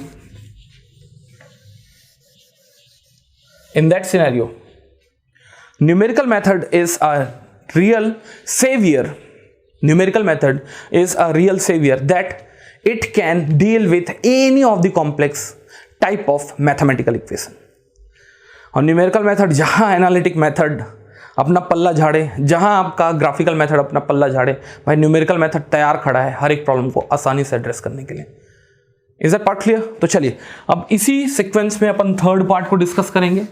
ठीक है, इसी सीक्वेंस में अपन थर्ड पार्ट को डिस्कस करेंगे। And here we are going to discuss about the need और advantage of the numerical method. तो अगर बेसिक एडवांटेज में सबसे पहला एडवांटेज ये बोलूं मैं कि अगर आप किसी भी न्यूमेरिकल मेथड टेक्निक को यूज कर रहे हैं, इसका मतलब मैं थोड़ी देर के लिए आपका ग्राफिकल मेथड को अलग कर रहा हूं, एनालिटिक मेथड को अलग कर रहा हूं। अगर मैं न्यूमेरिकल मेथड को पिक कर लूं तो अब मैं उसके नीड और इसके एडवांटेजेस के बारे में बात करूंगा। तो सबसे पहली बात तो यह है कि आपका जो क्या होगा, न्यूमेरिकल मेथड होगा, वो किसी भी कॉम्प्लेक्स प्रॉब्लम को आसानी से डील कर सकता है। मतलब कि इसका limitation in terms of complexity of the mathematical equation पे डिपेंड ही नहीं करता। जैसे मैंने एक लास्ट प्रॉब्लम लिया था डिफरेंशियल इक्वेशन का, कैसे सॉल्व करोगे? नहीं कर पाओगे। उस प्रॉब्लम को सॉल्व करने का कोई तरीका नहीं है एक्सेप्ट न्यूमेरिकल मेथड। तो इसका मतलब पहला क्या होगा? Can deal with complex mathematical equation. चलो एक छोटा सा एग्जांपल और दे देता हूं मैं आपको। देखो बाय द वे, अगर आपके पास प्रॉब्लम है a1x plus b1y plus c1z is equals to of 0, a2x 0 मतलब इसको एक कम करो, ले लो d1, a2x plus b2y plus c2z is equals to d2 a3x plus b3y plus c3z is equals to of d3। तो यहां से आप शायद मैं आपसे ये पूछूं find the value of x, y और z, आप वैल्यू शायद निकाल लेंगे। लेकिन आप ये मान के चलो अगर आपने एक प्रैक्टिकल एक्सपेरिमेंट कंडक्ट किया और उसमें नंबर ऑफ वेरिएबल्स 1, 2 या 3 नहीं है, बाय द वे 8 हैं। दैट मीन्स यहां x, y और z के अलावा बाय द वे आपके पास और भी वेरिएबल्स हैं a b c d e f g। अगर बाय द वे आपके पास अब एक क्या है लीनियर साइमल्टेनियस इक्वेशन है जिसके पास टोटल नंबर ऑफ इक्वेशंस 8 हैं और टोटल नंबर ऑफ अननोन्स 8 हैं, आप बताएंगे उसका सॉल्यूशन निकाल पाओगे? हालत बैंड हो जानी है आपकी उसका कैलकुलेशन करने में। यार ये बताना, तो आप जो रटे रुटाए मेथड से बाय द वे अगर 2 वेरिएबल होते थे सर कुछ नहीं करेंगे, x की जगह में y रिप्लेस करेंगे या पहले और दूसरे में से x कैंसिल करेंगे, y निकालेंगे, y फीड करेंगे पहले दूसरे इक्वेशन में, x की वैल्यू निकालेंगे, सब कचरे के डब्बे में गया। कब 2 या 3 तक तो आप मैनेज कर पा रहे हैं रटे रुटाए मेथड से, लेकिन अगर बाय द वे यही प्रॉब्लम क्या हुआ, हाई या फिर large number of unknown variables के हुए, तब इस प्रॉब्लम का आप कुछ भी नहीं कर पाओगे। और अब ये प्रॉब्लम कहां से बनेंगे भाई? रटे रूटे मेथड, यार उसका है ही कितना कवरेज, 1% से ज्यादा प्रॉब्लम को डील नहीं कर सकता। दूसरा ग्राफिकल मेथड, यार ग्राफिकल मेथड के साथ प्रॉब्लम है ले देंगे तो ग्राफ बनेगा और बन गया तो वो एक्यूरेट होगा नहीं होगा, that makes lot of problem. अब ये प्रॉब्लम कहां से सॉल्व होगा? ये प्रॉब्लम केवल न्यूमेरिकल मेथड से सॉल्व होगा। तो जितने भी डिफिकल्ट या टिपिकल जितने भी प्रॉब्लम्स हो गए, चाहे वो डिफरेंशियल इक्वेशन का प्रॉब्लम हो, चलो एक प्रॉब्लम और ले लेता हूं, इंटीग्रेशन ऑफ cos x 0 से पाई। बोले सर हाँ ये तो आता है, आप क्या बोल रहे हो, ये तो बन जाएगा मेरे से। लेकिन अगर मैं ये बोलूं भाई ये cos x के साथ क्या है, by the way 10x involve है। एक मिनट, cos x के साथ by the way e to the power x square involve है, साथ में आपका मल्टीप्लीकेशन है ln ऑफ x बाई 2 और बाय द वे साथ में एक और मल्टीप्लीकेशन है by the way e to the power minus x dx। आपको इसका क्या करना है, इंटीग्रेशन करना है 0 से पाई तक। निकाल के दिखाना घर में। बोले सर ये मेथड लगेगा इसकी जगह, अरे भाई मैं बोल रहा हूं कि वो सब रटे रुटाए मेथड है कि इसकी जगह में ये आएगा, कॉस की जगह कॉस का इंटीग्रेशन साइन होता है, साइन का इंटीग्रेशन माइनस कॉस होता है। लेकिन कल के दिन अगर आपने एक्सपेरिमेंट कंडक्ट किया, इंजीनियर हो, बाय द वे कंज्यूम कर गए किसी अच्छी कंपनी में और बाय द वे एक एक्सपेरिमेंट कंडक्ट किया और एक्सपेरिमेंट का जो रिस्पॉन्स है, आउटपुट है, वो अगर एक मैथमेटिकल इंटीग्रल के फॉर्म में आया जिसका इंटीग्रेशन 0 से पाई तक चाहिए और उसका एक्सप्रेशन ये है, तो आप इसका इंटीग्रेशन करोगे कैसे? रटे रुटाए मेथड भाई कुछ नहीं है उसके औकात। मजबूरी यह है कि आदमी मैथ्स केवल रटे रुटाए मेथड समझ लिया है, लेकिन रटे रुटाए मेथड से बाहर तो एक्सप्रेशन कुछ भी हो सकता था और कुछ भी एक्सप्रेशन का जिस दिन आप इंटीग्रेशन निकालने गए पता चलेगा सर इसका कुछ हो ही नहीं पा रहा है, क्या करें बताइए सर? कुछ नहीं करना है भाई, चले जाओ न्यूमेरिकल मेथड के पास, क्योंकि न्यूमेरिकल मेथड कितना भी कॉम्प्लेक्स आपका क्या हो फंक्शन हो, आसानी से आपका क्या करके देगा, आंसर निकाल के देगा। तो one of the best advantage और one of the basic most need of the numerical method is it can deal with the complex what mathematical equation which never can be dealt using the analytic method and the numeric method। तो उसका example ये भी हो सकता है, ये भी हो सकता है, कल के दिन ये भी हो सकता था, find the solution of the differential equation. चलो लेता हूं मैं e to the power sin y into sin of y by x square into e to the power y। बताओ इसका सॉल्यूशन कैसे निकालोगे? चलो डिटेल भी दे दिया, y at x is equals to 0 पे आपको वैल्यू नोन है और आपको y at x is equals to 1 पे इसकी वैल्यू निकालनी है। लगाओ कौन सा मेथड लगाओगे भाई? ये रटे रुटे मेथड के लिमिटेशन से यही मैं बताने की कोशिश कर रहा हूं, नहीं लगने जा रहा कुछ भी। यहाँ कहां से सॉल्व करोगे? कल के दिन अगर बाय द वे आपने एक्सपेरिमेंट कंडक्ट किया, उसका रिजल्ट इस फॉर्म में आ गया, कैसे निकालोगे? ये बोलोगे कि सर मेरे को नहीं आता, इसका मेरे को फॉर्मूला नोन नहीं है, हो गया खत्म सब चीज। बस थोड़ा सा ध्यान देना भाई, ये सब के सब प्रॉब्लम को आसानी से डील किए जा सकते हैं न्यूमेरिकल मेथड, जो कायदे से मैंने कभी भी एनालिटिक और ग्राफिकल मेथड से सोच भी नहीं सकता। So this is what the first need of your numerical method. दूसरा द सेकंड नीड, या न्यूमेरिकल मेथड को अगर आप अच्छे से क्लीनली ऑब्जर्व करे होगे तो एक चीज आपको समझ में आया होगा कि न्यूमेरिकल मेथड में आप क्या करते हो, पहला अप्रोक्सीमेशन निकालते हो, उस अप्रोक्सीमेशन वैल्यू के अप्रोक्सीमेटेड वैल्यू को यूज करके आप दूसरा अप्रोक्सीमेशन निकालते हैं और उसी मेथड को यूज करके आप तीसरा अप्रोक्सीमेशन निकालते हैं। एक्चुअली में अप्रोक्सीमेशन में आप वही प्रोसेस को बार बार फॉलो करते हो, बट केवल यह है कि इनिशियल वैल्यूज आपकी क्या होती जाती है, रिफाइंड होती जाती है। तो यार एक चीज ध्यान देना, जब आपने कंप्यूटर्स के अगर कुछ सब्जेक्ट्स पढ़े होंगे, डेफिनेटली अगर आप इंजीनियर हैं तो कंप्यूटर्स के एक सब्जेक्ट पढ़े ही होंगे, तो सी में या सी प्लस प्लस में आपका एक लूप का कंसेप्ट था, वाइल लूप या फॉर लूप लगा के आप उस प्रॉब्लम को बार बार क्या कर सकते थे, एक रोटेशन में रन कर सकते थे। तो आपको ये नहीं लगता कि पूरा का पूरा न्यूमेरिकल मेथड में कुछ नहीं हो रहा है, एक पूरा का पूरा लूप ही तो चल रहा है।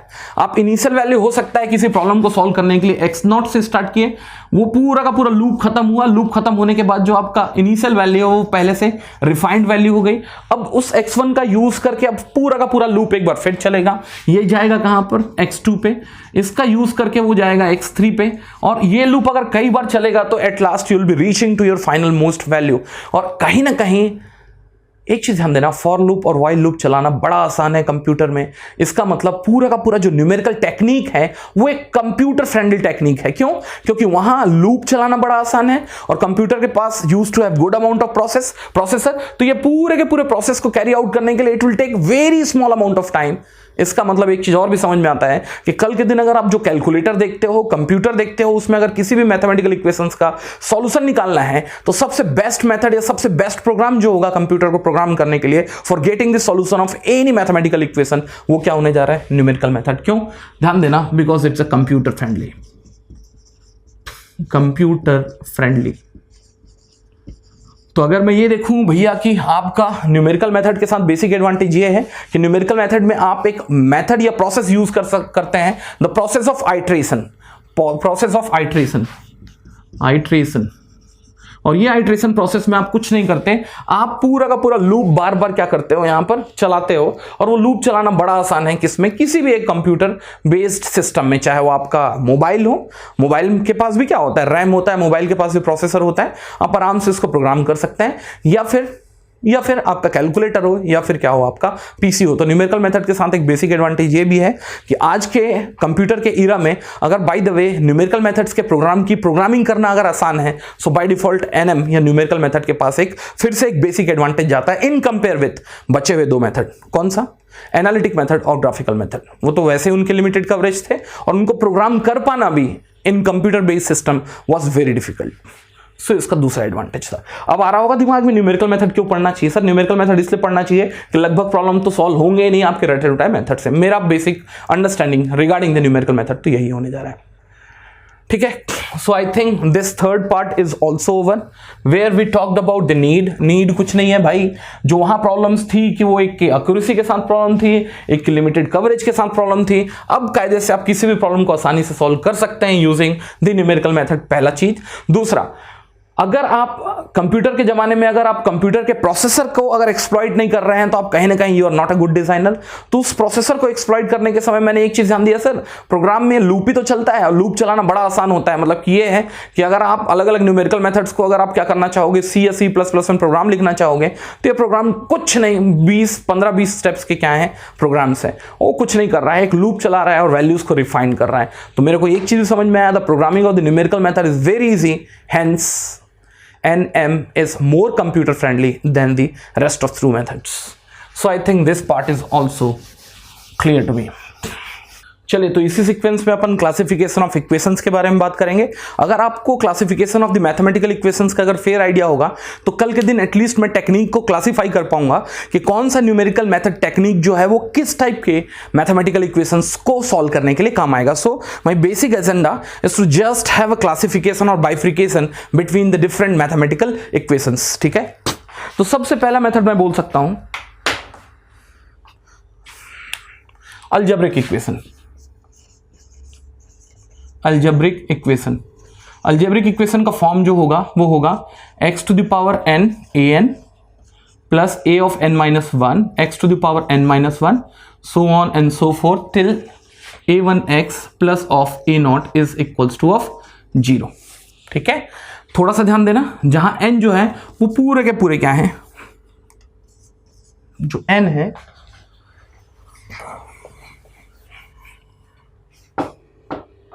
जितने भी इनके पावर्स हैं ना, ये जितने भी इनके पावर्स हैं, जितने भी पावर हैं वो सब के सब क्या हैं, होल नंबर है। वो क्या है, होल नंबर है। जितने भी इनके पावर्स हैं वो क्या हैं, सबके सब होल नंबर है। तो इस टाइप के प्रॉब्लम को मैं किस में सॉल्व कराऊंगा, अलजेब्रिक इक्वेशन के अंदर सॉल्व कराऊंगा। जैसे कि एक प्रॉब्लम हो सकता था 2x³ plus of 3x² plus 9 of x plus of 2 is equals to what 0। कहीं ना कहीं ये प्रॉब्लम किसका है, अलजेब्रिक इक्वेशन का है। तो वो हर एक प्रॉब्लम जो एक पॉलिनोमियल के फॉर्म में क्या है, अरेंज्ड है, कंपेयर्ड है 0 से, और उनके पावर्स जो है वो हमेशा क्या है, ध्यान देना, it's not a fractional number, they are complete positive integers. Agree? तो ये आएंगे आपके अलजेब्रिक इक्वेशन के अंदर। सिमिलरली आपके पास दूसरा फॉर्म ऑफ द इक्वेशन है, वो होगा ट्रांसीडेंटल इक्वेशन। ट्रांसीडेंटल इक्वेशन तो ये एक non linear type of equation है। वो non linear type of equation which is free from any integral और differential component, but which includes either exponent, logarithmic, trigonometric functions are called transcendental equation. जैसे कि एक छोटा सा एग्जांपल हो सकता था आपका, एग्जाम्पल हो सकता था e to the power x plus of sine x is equals to 0। ये क्या है, ट्रांसीडेंटल इक्वेशन है। ठीक, एक दूसरा प्रॉब्लम हो सकता था like sine of x plus of x is equals to of 0। ये फिर से क्या है, आपका एक ट्रांसीडेंटल इक्वेशन है। तो इसका मतलब एक ऐसा इक्वेशन जो एक नॉन लीनियर इक्वेशन है, बट उसमें एटलीस्ट एक लॉगरिथमिक फंक्शन या एटलीस्ट एक एक्सपोनेंट फंक्शन या एटलीस्ट एक ट्रिग्नोमेट्रिक फंक्शन अगर इन्वॉल्व हो गया तो बाय डिफॉल्ट वो जो इक्वेशन होगा वो क्या होगा, ट्रांसीडेंटल इक्वेशन होगा। Is that part clear? तो पहला क्लासिफिकेशन है अलजेब्रिक इक्वेशन, दूसरा क्लासिफिकेशन है ट्रांसीडेंटल इक्वेशन, थर्ड क्लासिफिकेशन हो सकता है, यहां पर थोड़ा सा ध्यान देना, the third classification could be ordinary differential equation. Ordinary differential equation का मतलब it could be like dy by of dx plus और dy by dx is equals to of f x of y। ठीक है, जहां आपको function या फिर y की value at x is equals to किसी एक पॉइंट पे दी हुई होगी और y की वैल्यू किसी एक दूसरे पॉइंट ऑफ x पे पूछ ली जाएगी।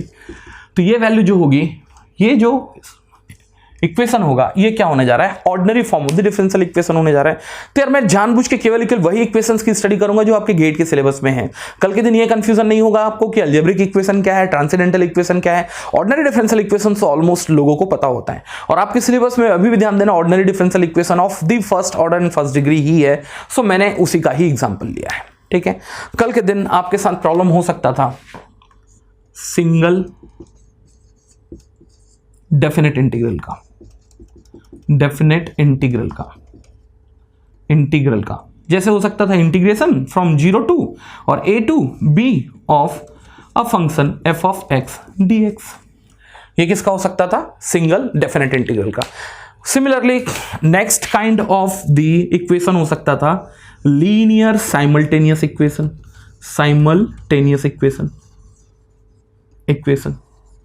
So the next kind of equation could have been linear simultaneous equation। इसका स्ट्रक्चर जो होगा वो कुछ नहीं होने जा रहा, like a1x plus b1y plus c1z is equals to, let's call it d1,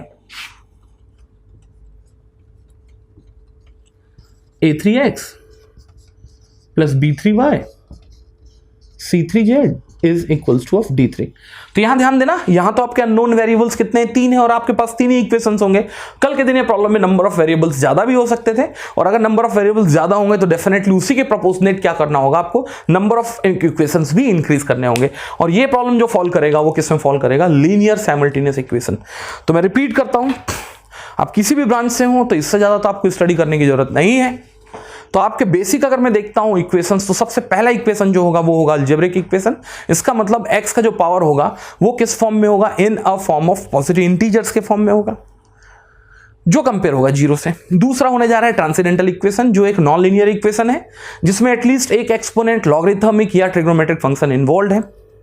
similarly आपका एक है ऑर्डिनरी डिफरेंशियल इक्वेशन, पढ़ा हुआ है ऑर्डिनरी डिफरेंशियल इक्वेशन, कुछ इस टाइप का होगा। नेक्स्ट है सिंगल डेफिनेट इंटीग्रल। मैंने डेफिनेट इंटीग्रल इसलिए बोला है, कभी भी न्यूमेरिकल मेथड में आप ये नहीं बोलोगे कि sir integration of fx dx और आपके लिमिट्स नहीं दिए हुए हैं। क्यों? क्योंकि मैंने पहले ही बताया था न्यूमेरिकल मेथड का मतलब है कि आपका रिजल्ट जो होगा वो न्यूमेरिक वैल्यू होगा, तो कहीं ना कहीं आपके लोअर और अपर लिमिट तो होंगे ही होंगे। इसका मतलब इनडेफिनेट इंटीग्रल का प्रॉब्लम नहीं हो सकता था, ये डेफिनेट इंटीग्रल का ही प्रॉब्लम होगा। सिमिलरली लीनियर साइमल्टेनियस इक्वेशन एक लीनियर इक्वेशन होगा, और इसमें नंबर ऑफ अननोन्स 2 या 3 तो आप आसानी से एनालिटिक मेथड से सॉल्व कर लेते हैं, लेकिन न्यूमेरिकल मेथड में ऐसा कोई जरूरी नहीं है। इफ यू हैव 10 और 12 number of unknown values along with their equations still you will be able to manage them. तो देखो कहानी ऐसी है कि आपको ध्यान रखना, आपने नंबर ऑफ जो इक्वेशंस पढ़ा, सबसे पहले पढ़ा क्या, अलजेब्रिक, उसके बाद पढ़ा आपने ट्रांसीडेंटल, उसके बाद पढ़ा आपने ऑर्डिनरी डिफरेंशियल इक्वेशन, उसके बाद पढ़ा आपने सिंगल, डेफिनेट इंटीग्रल, और लास्ट में पढ़ा लीनियर साइमल्टेनियस इक्वेशन।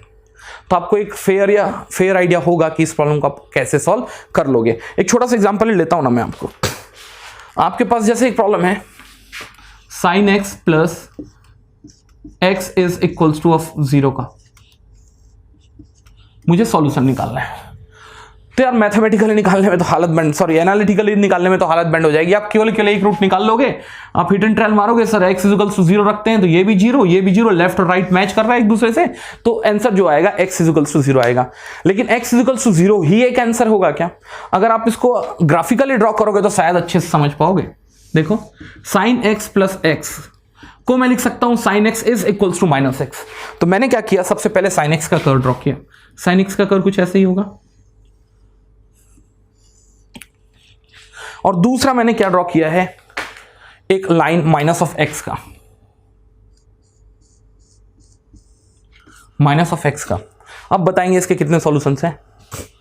एक सॉल्यूशन तो समझ में आ गया, एनालिटिकली आप x इक्वल्स टू 0 फीड कर रहे हैं, यहां और यहां ये 0 हो गया, और 0 का एडिशन तो 0 होगा ही होगा। लेकिन बाकी बचे हुए सॉल्यूशंस कैसे निकाल पाओगे आप? बाकी बचे हुए सॉल्यूशंस कैसे निकाल पाओगे? एनीवेज ग्राफिकली भी निकालोगे तो आप कैसे निकालोगे फिर भी ये बताओ मेरे को, कुछ ना कुछ तो मैथ्स अभी भी इन्वॉल्व करना होगा। बट एनीवेज इस प्रॉब्लम को मैं फिर से आसानी से सॉल्व कर सकता हूं यूजिंग द न्यूमेरिकल मेथड। तो मुझे ये समझ में आता है कि सर हर एक दूसरे प्रॉब्लम में मुझे अटकना पड़ेगा। ये बात अलग है कि आपको ये फीलिंग इसलिए नहीं आई है कि आपने बुक में जितने भी प्रॉब्लम किए हैं वो सब के सब एनालिटिक मेथड के लिए डिजाइन थे, तो आपको समझ में आया नहीं कि बाकी प्रॉब्लम्स कैसे स्मैश हो सकते थे। बट स्टिल आपको एक फ्लेवर या एक आइडिया तो समझ में आ गया होगा कि वाकई में सर प्रॉब्लम इतना आसान तो नहीं है। आपको कोई एक ऐसे मेथड की जरूरत चाहिए होगी जो किसी भी कॉम्प्लेक्स प्रॉब्लम को आसानी से डील कर ले और थोड़ा सा कंप्यूटर फ्रेंडली भी हो। और वो जो मेथड होने जा रहा है वो होने जा रहा है numerical method. Is that part clear? चलिए तो मैं इसको रब आउट करता हूं। तो यहां मैंने क्लासिफिकेशन ऑफ इक्वेशंस को प्रॉपर्ली अंडरस्टैंड करने की कोशिश की है। अब इसमें सबसे इंपॉर्टेंट पॉइंट के बारे में मैं डिस्कस करूंगा। आपको मैंने जो बाइफिकेशंस दिया था टाइप ऑफ मैथमेटिकल इक्वेशंस, अब मैं यहां लिस्ट डाउन करने जा रहा हूं कि कौन से न्यूमेरिकल टेक्निक्स किस पर्टिकुलर मैथमेटिकल इक्वेशंस को सॉल्व करने के लिए यूज होंगे। ऑल्दो मैं केवल यहां लिस्टिंग कर रहा हूं, लेकिन गेट में यहां से सीधे सीधे प्रॉब्लम कई बार पूछ लिए गए हैं कि ये पर्टिकुलर जो न्यूमेरिकल टेक्निक है वो किस पर्टिकुलर इक्वेशन ऑफ मैथमेटिक्स को सॉल्व करने के काम आता है। मेरे हिसाब से आप इसको बाय हार्ट कर लो, और आगे की वीडियोज में जाके जब मैं एक एक इंडिविजुअल मेथड को अगर प्रॉपर्ली एक्सप्लेन करूंगा तब आपको एज सच यहां जो याद करना पड़ रहा है वो वहां जाके याद करना भी नहीं पड़ेगा, बिकॉज आप उसको कंसेप्चुअली कनेक्ट कर पाओगे कि किस पर्टिकुलर इक्वेशन को इसने सॉल्व करने के काम आया था। तो सबसे पहला जो मैं क्या कर रहा हूं, मैथमेटिकल इक्वेशन जो मैं यहां अंडरस्टैंड करने की कोशिश कर रहा हूं, और मैं लिस्ट डाउन करूंगा कि इसमें ऐसे कौन कौन से न्यूमेरिकल टेक्निक्स हैं इस पर्टिकुलर मैथमेटिकल इक्वेशंस को सॉल्व करने के काम आएगा। तो सबसे पहला होने जा रहा है it's gonna B algebraic and transcendental equation. ध्यान देंगे, अलजेब्रिक एंड ट्रांसीडेंटल इक्वेशन दोनों को सॉल्व करने के लिए जो टेक्निक्स यूज होते हैं या फिर उसके जो न्यूमेरिकल टेक्निक्स हैं, the first is gonna B bisection method. इसके डिटेलिंग में नहीं जा रहा क्योंकि bisection is gonna B A next topic itself. तो सबसे पहला मेथड होगा bisection method. The second method is gonna B secant method. The second method is gonna be अगर मैं सीक्वेंस में देखता हूं, the second method is gonna be false position और रंगी falsa method. Third method is gonna be secant method and the last one is gonna be Newton-Raphson method. बिल्कुल by heart करते चलो, सीधे सीधे गेट में प्रॉब्लम आया है, आज कराने भी जा रहा हूं तो आपको समझ में आ जाएगा। लेकिन आप जब इसको स्टडी करेंगे तो इसमें दो जगह टिक लगा हुआ है, एक बाइसेक्शन मेथड और लास्ट में न्यूटन-रैप्सन मेथड। ये दोनों के दोनों मेथड गेट के पॉइंट ऑफ व्यू से बहुत इंपॉर्टेंट है।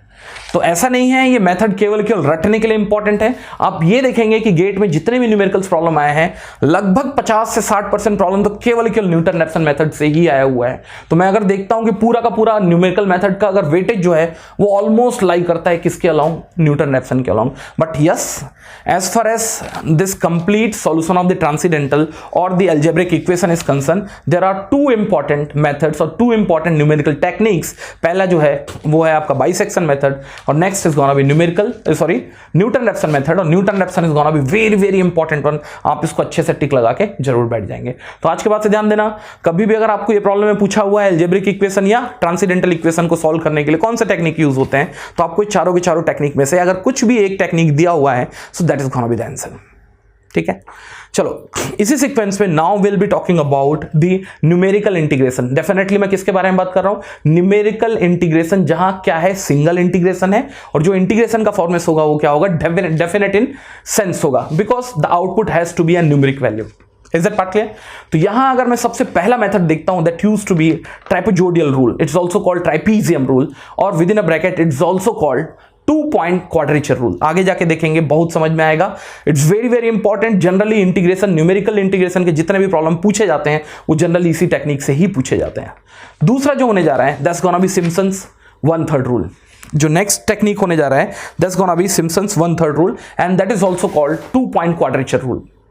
इसके बाद जो नेक्स्ट टेक्निक है that's gonna be Simpson's 3/8 rule, Weddle's rule, Boole's rule. यहां अगर बाय द वे मैं न्यूमेरिकल प्रॉब्लम्स के सेंस में देखता हूं तो केवल दो टेक्निक यहां इंपॉर्टेंट है।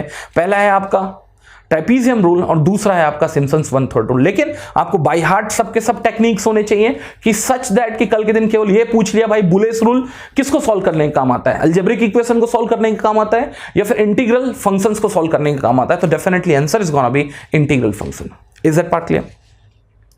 इसी सीक्वेंस में बाय द वे मैं एक स्टेप और आगे जाता हूं। Now we are going to talk about the solution of the first order, first degree ordinary differential equation. तो इसको मैंने अलग अलग पार्ट में बाइफिकेट किया है। जो फर्स्ट सेगमेंट है वो है पावर सीरीज मेथड। इसका मतलब जो इसका आउटपुट है वो पावर सीरीज के एक्सप्रेशन के फॉर्म में आता है, और जो दूसरा सेगमेंट है जिसको मैंने स्टेप मेथड लिखा है इसको मैं बोल सकता हूं नॉन पावर सीरीज मेथड। ये पावर सीरीज के फॉर्म में इसका आउटपुट नहीं आता। पावर सीरीज मेथड में आप बेसिकली दो अलग अलग मेथड्स पढ़ने जा रहे हो। पहला होगा पिकार्ड्स, दूसरा होगा टेलर सीरीज। ठीक है, सिमिलरली अगर आप बात करते हैं स्टेप मेथड या फिर नॉन पावर सीरीज मेथड, तो पहला मेथड होने जा रहा है Euler's method. Euler's method is also called the first order of Runge Kutta method या first order of RK method.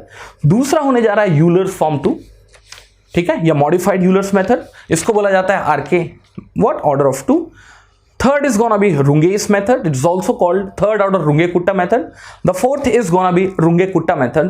It's also called what fourth order of the Runge-Kuttas method. और इसी sequence में आप नेक्स्ट जो देखने जा रहे हैं वो जो देखने जा रहे हैं that's gonna be predictor corrector, Milnes, एडम्स-बेंसफोर्ड। ये सब के सब टेक्निक यूज होंगे ODE को सॉल्व करने के लिए। सिमिलरली लीनियर साइमल्टेनियस इक्वेशन को सॉल्व करने के लिए आप दो टेक्निक्स यूज करते हैं। पहला होगा elimination method, that is also called Gauss elimination method. ठीक है, similarly the second is gonna B iterative method, the next is gonna B iterative method, जिसमें फर्स्ट जो मेथड है वो डायरेक्ट मेथड है और नेक्स्ट जो है वो इनडायरेक्ट मेथड है। इसमें अपन आगे जाएंगे, अपन बात करेंगे टाइप ऑफ एरर्स के बारे में, टाइप ऑफ एरर्स के बारे में, टाइप ऑफ एरर्स के बारे में,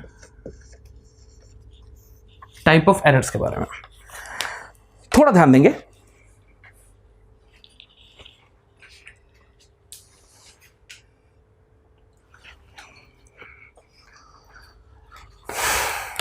तो इसमें सबसे पहला मैं बात करूंगा अब्सोल्यूट एरर के बारे में। Absolute error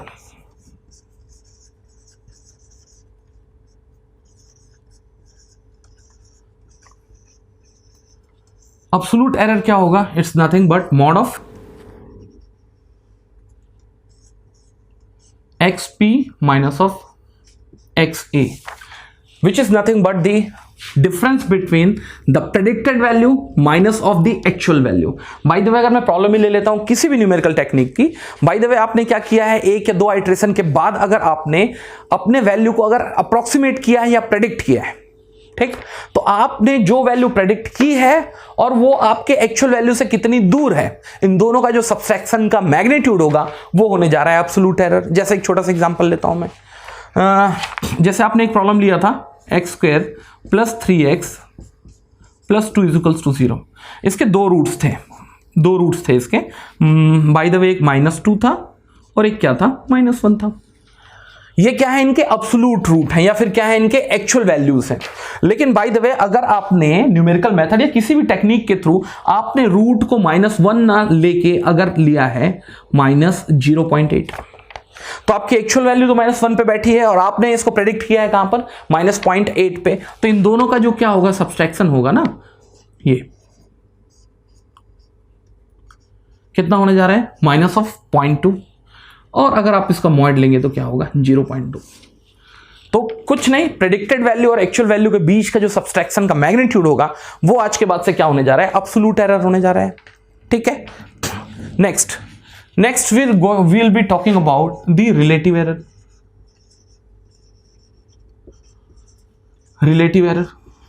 Relative error used to be mod of xp minus of xa divided by of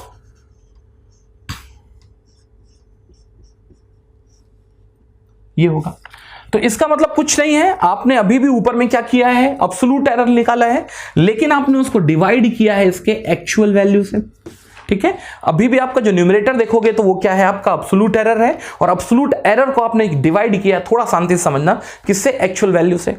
और अगर आप इसी प्रॉब्लम को परसेंटेज एरर पे लेके जाएंगे,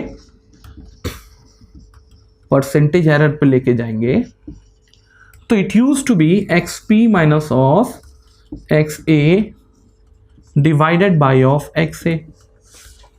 ठीक है, और साथ में यहां 100% मल्टीप्लाई होगा। यार एक चीज ध्यान देना, यूजुअली हम अवॉइड करते हैं एब्सोल्यूट एरर। ठीक है, अपन बात करते हैं परसेंटेज एरर के।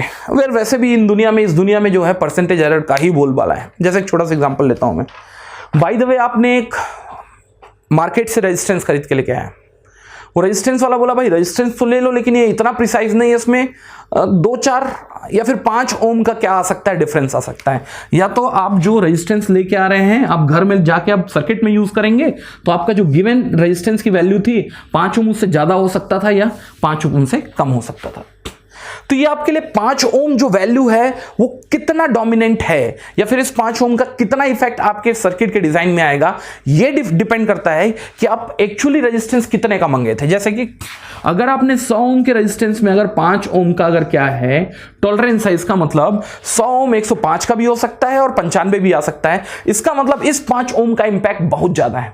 लेकिन अगर बाय द वे आपने 1 मेगा ओम का रेजिस्टेंस लाया है और वहां भाई ने ये बोला कि यहां 5 ओम का क्या हो सकता है, डेविएशन हो सकता है, तो ये 5 ओम का इंपैक्ट उतना ज्यादा नहीं है, because this 5 ohm has deviated taking the reference of a very huge value which is nothing but 1 mega. तो एक चीज ध्यान देना, अगर एब्सोल्यूट एरर के बारे में बात करेंगे तो यहां भी 5 था, यहां भी 5 था। एब्सोल्यूट एरर का मतलब जो होना चाहिए और जो है कि बीच का डिफरेंस 5 ओम है, लेकिन इस 5 ओम का इंपैक्ट यहां बहुत ज्यादा है और यहां बहुत कम है। एक्चुअली में ये फीलिंग है किसकी, परसेंटेज एरर या रिलेटिव एरर। क्यों? क्योंकि जो 5 होगा वो क्या होगा, difference between the expected one on the actual one, वो कितना है, 5 है। लेकिन आपका जो एक्चुअल वैल्यू है इस प्रॉब्लम के लिए कितना होगा, यहां पर 100 होगा, लेकिन इस प्रॉब्लम के लिए यहां कितना होगा, 1 मेगा होगा। तो आपको ये समझ में आएगा percentage error in this particular problem, percentage error in this particular problem is very higher, whereas the percentage error in this particular problem is very lesser. तो यूजुअली हम कभी भी अगर एरर्स के बारे में बात करते हैं तो एब्सोल्यूट एरर के बारे में बात नहीं करते। एक छोटा सा एग्जांपल ही होता है ना यार, अगर मैं बोलता हूं कि एक आदमी को 1 लाख का घाटा लग गया, या फिर 1 लाख का अगर क्या लग गया, चूना लग गया, तो 1 लाख रुपए कितना इंपैक्टफुल है। अब वो डिपेंड करता है कि वो किसी एक बंदे का है जो छोटी सी दुकान चलाता है कि धीरू भाई अंबानी का है।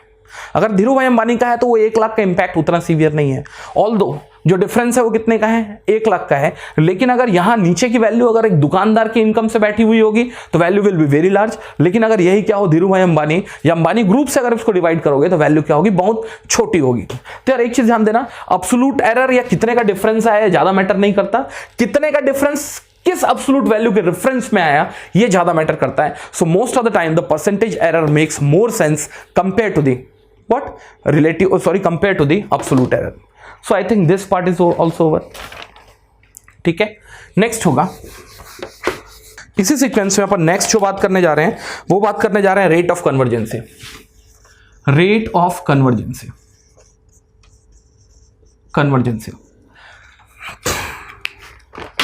बाय द वे आपने एक फंक्शन लिया, हो सकता था वो ट्रांसडेंटल इक्वेशन होता, और अगर इसका एक्चुअल जो रूट है वो बैठा हुआ है बाय द वे 3 पे। आपने 3 अलग अलग टेक्निक्स यूज करके, बाय द वे एक टेक्निक ए है, एक टेक्निक बी है और टेक्निक सी है। आपने इनिशियल अप्रोक्सीमेशन लिया, लेट्स टेक 1 लिया, और आपने इस प्रॉब्लम को सॉल्व करना चालू किया। पहले टेक्निक का जो आइट्रेशंस के बाद जो आउटपुट था मैं उसको लिस्ट डाउन करने की कोशिश कर रहा हूं। बाय द वे ये 1.2 था,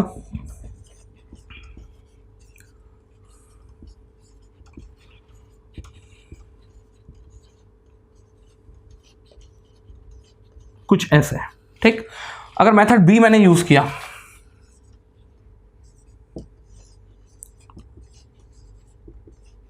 मेथड सी मैंने यूज किया,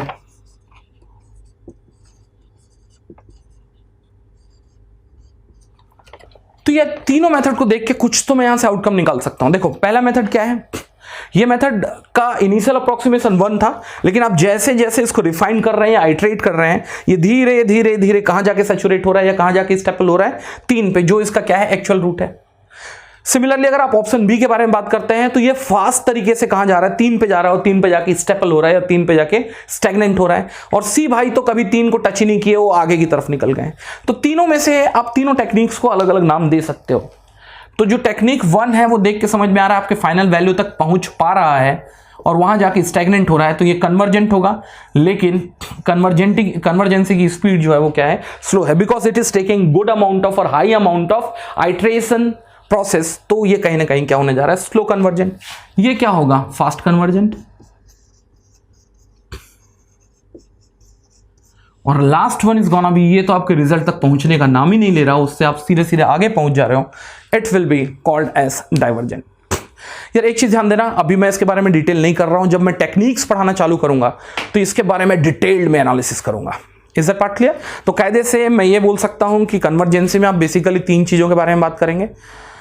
पहला कन्वर्जेंसी हो सकता है स्लो कन्वर्जेंसी हो, दूसरा कन्वर्जेंसी हो सकता है फास्ट कन्वर्जेंसी हो, या फिर क्या हो सकता है डाइवर्जेंट हो। तो यार ये तो मेरे कोई काम का नहीं है, क्यों? क्योंकि ये तो कायदे से आपके रूट्स का सॉल्यूशन निकाल ही नहीं पा रहा है, तो इस टेक्निक को तो मैं सच कुछ एनालिसिस करने नहीं जा रहा हूं, ये मेरे कोई काम का नहीं है। लेकिन जो टेक्निक कन्वर्जेंट है उसके बारे में मैं स्टडी जरूर करूंगा कि कौन स्लो है और कौन क्या है फास्ट है, और क्या कन्वर्जेंसी है, स्पीड ऑफ कन्वर्जेंसी कैसे कैलकुलेट करते हैं, आगे के टेक्निक्स में जाके मैं इसकी अच्छे से स्टडी करने जा रहा हूं। Is that part clear? Similarly इसी सीक्वेंस में अपन एक चीज और देखने जा रहे हैं, and that's gonna be the last one. यहां मैं बात करने जा रहा हूं precision and accuracy, precision and accuracy, precision और एक्यूरेसी के बारे में बात कर रहा हूं। तो मैं कुछ एग्जांपल्स लेके इसको ज्यादा अच्छे से समझा पाऊंगा। तो सबसे पहला मैं क्या ले रहा हूं, आपको स्ट्रक्चर ले रहा हूं। इस स्ट्रक्चर को मैं बोल सकता हूं it's a precise but not accurate.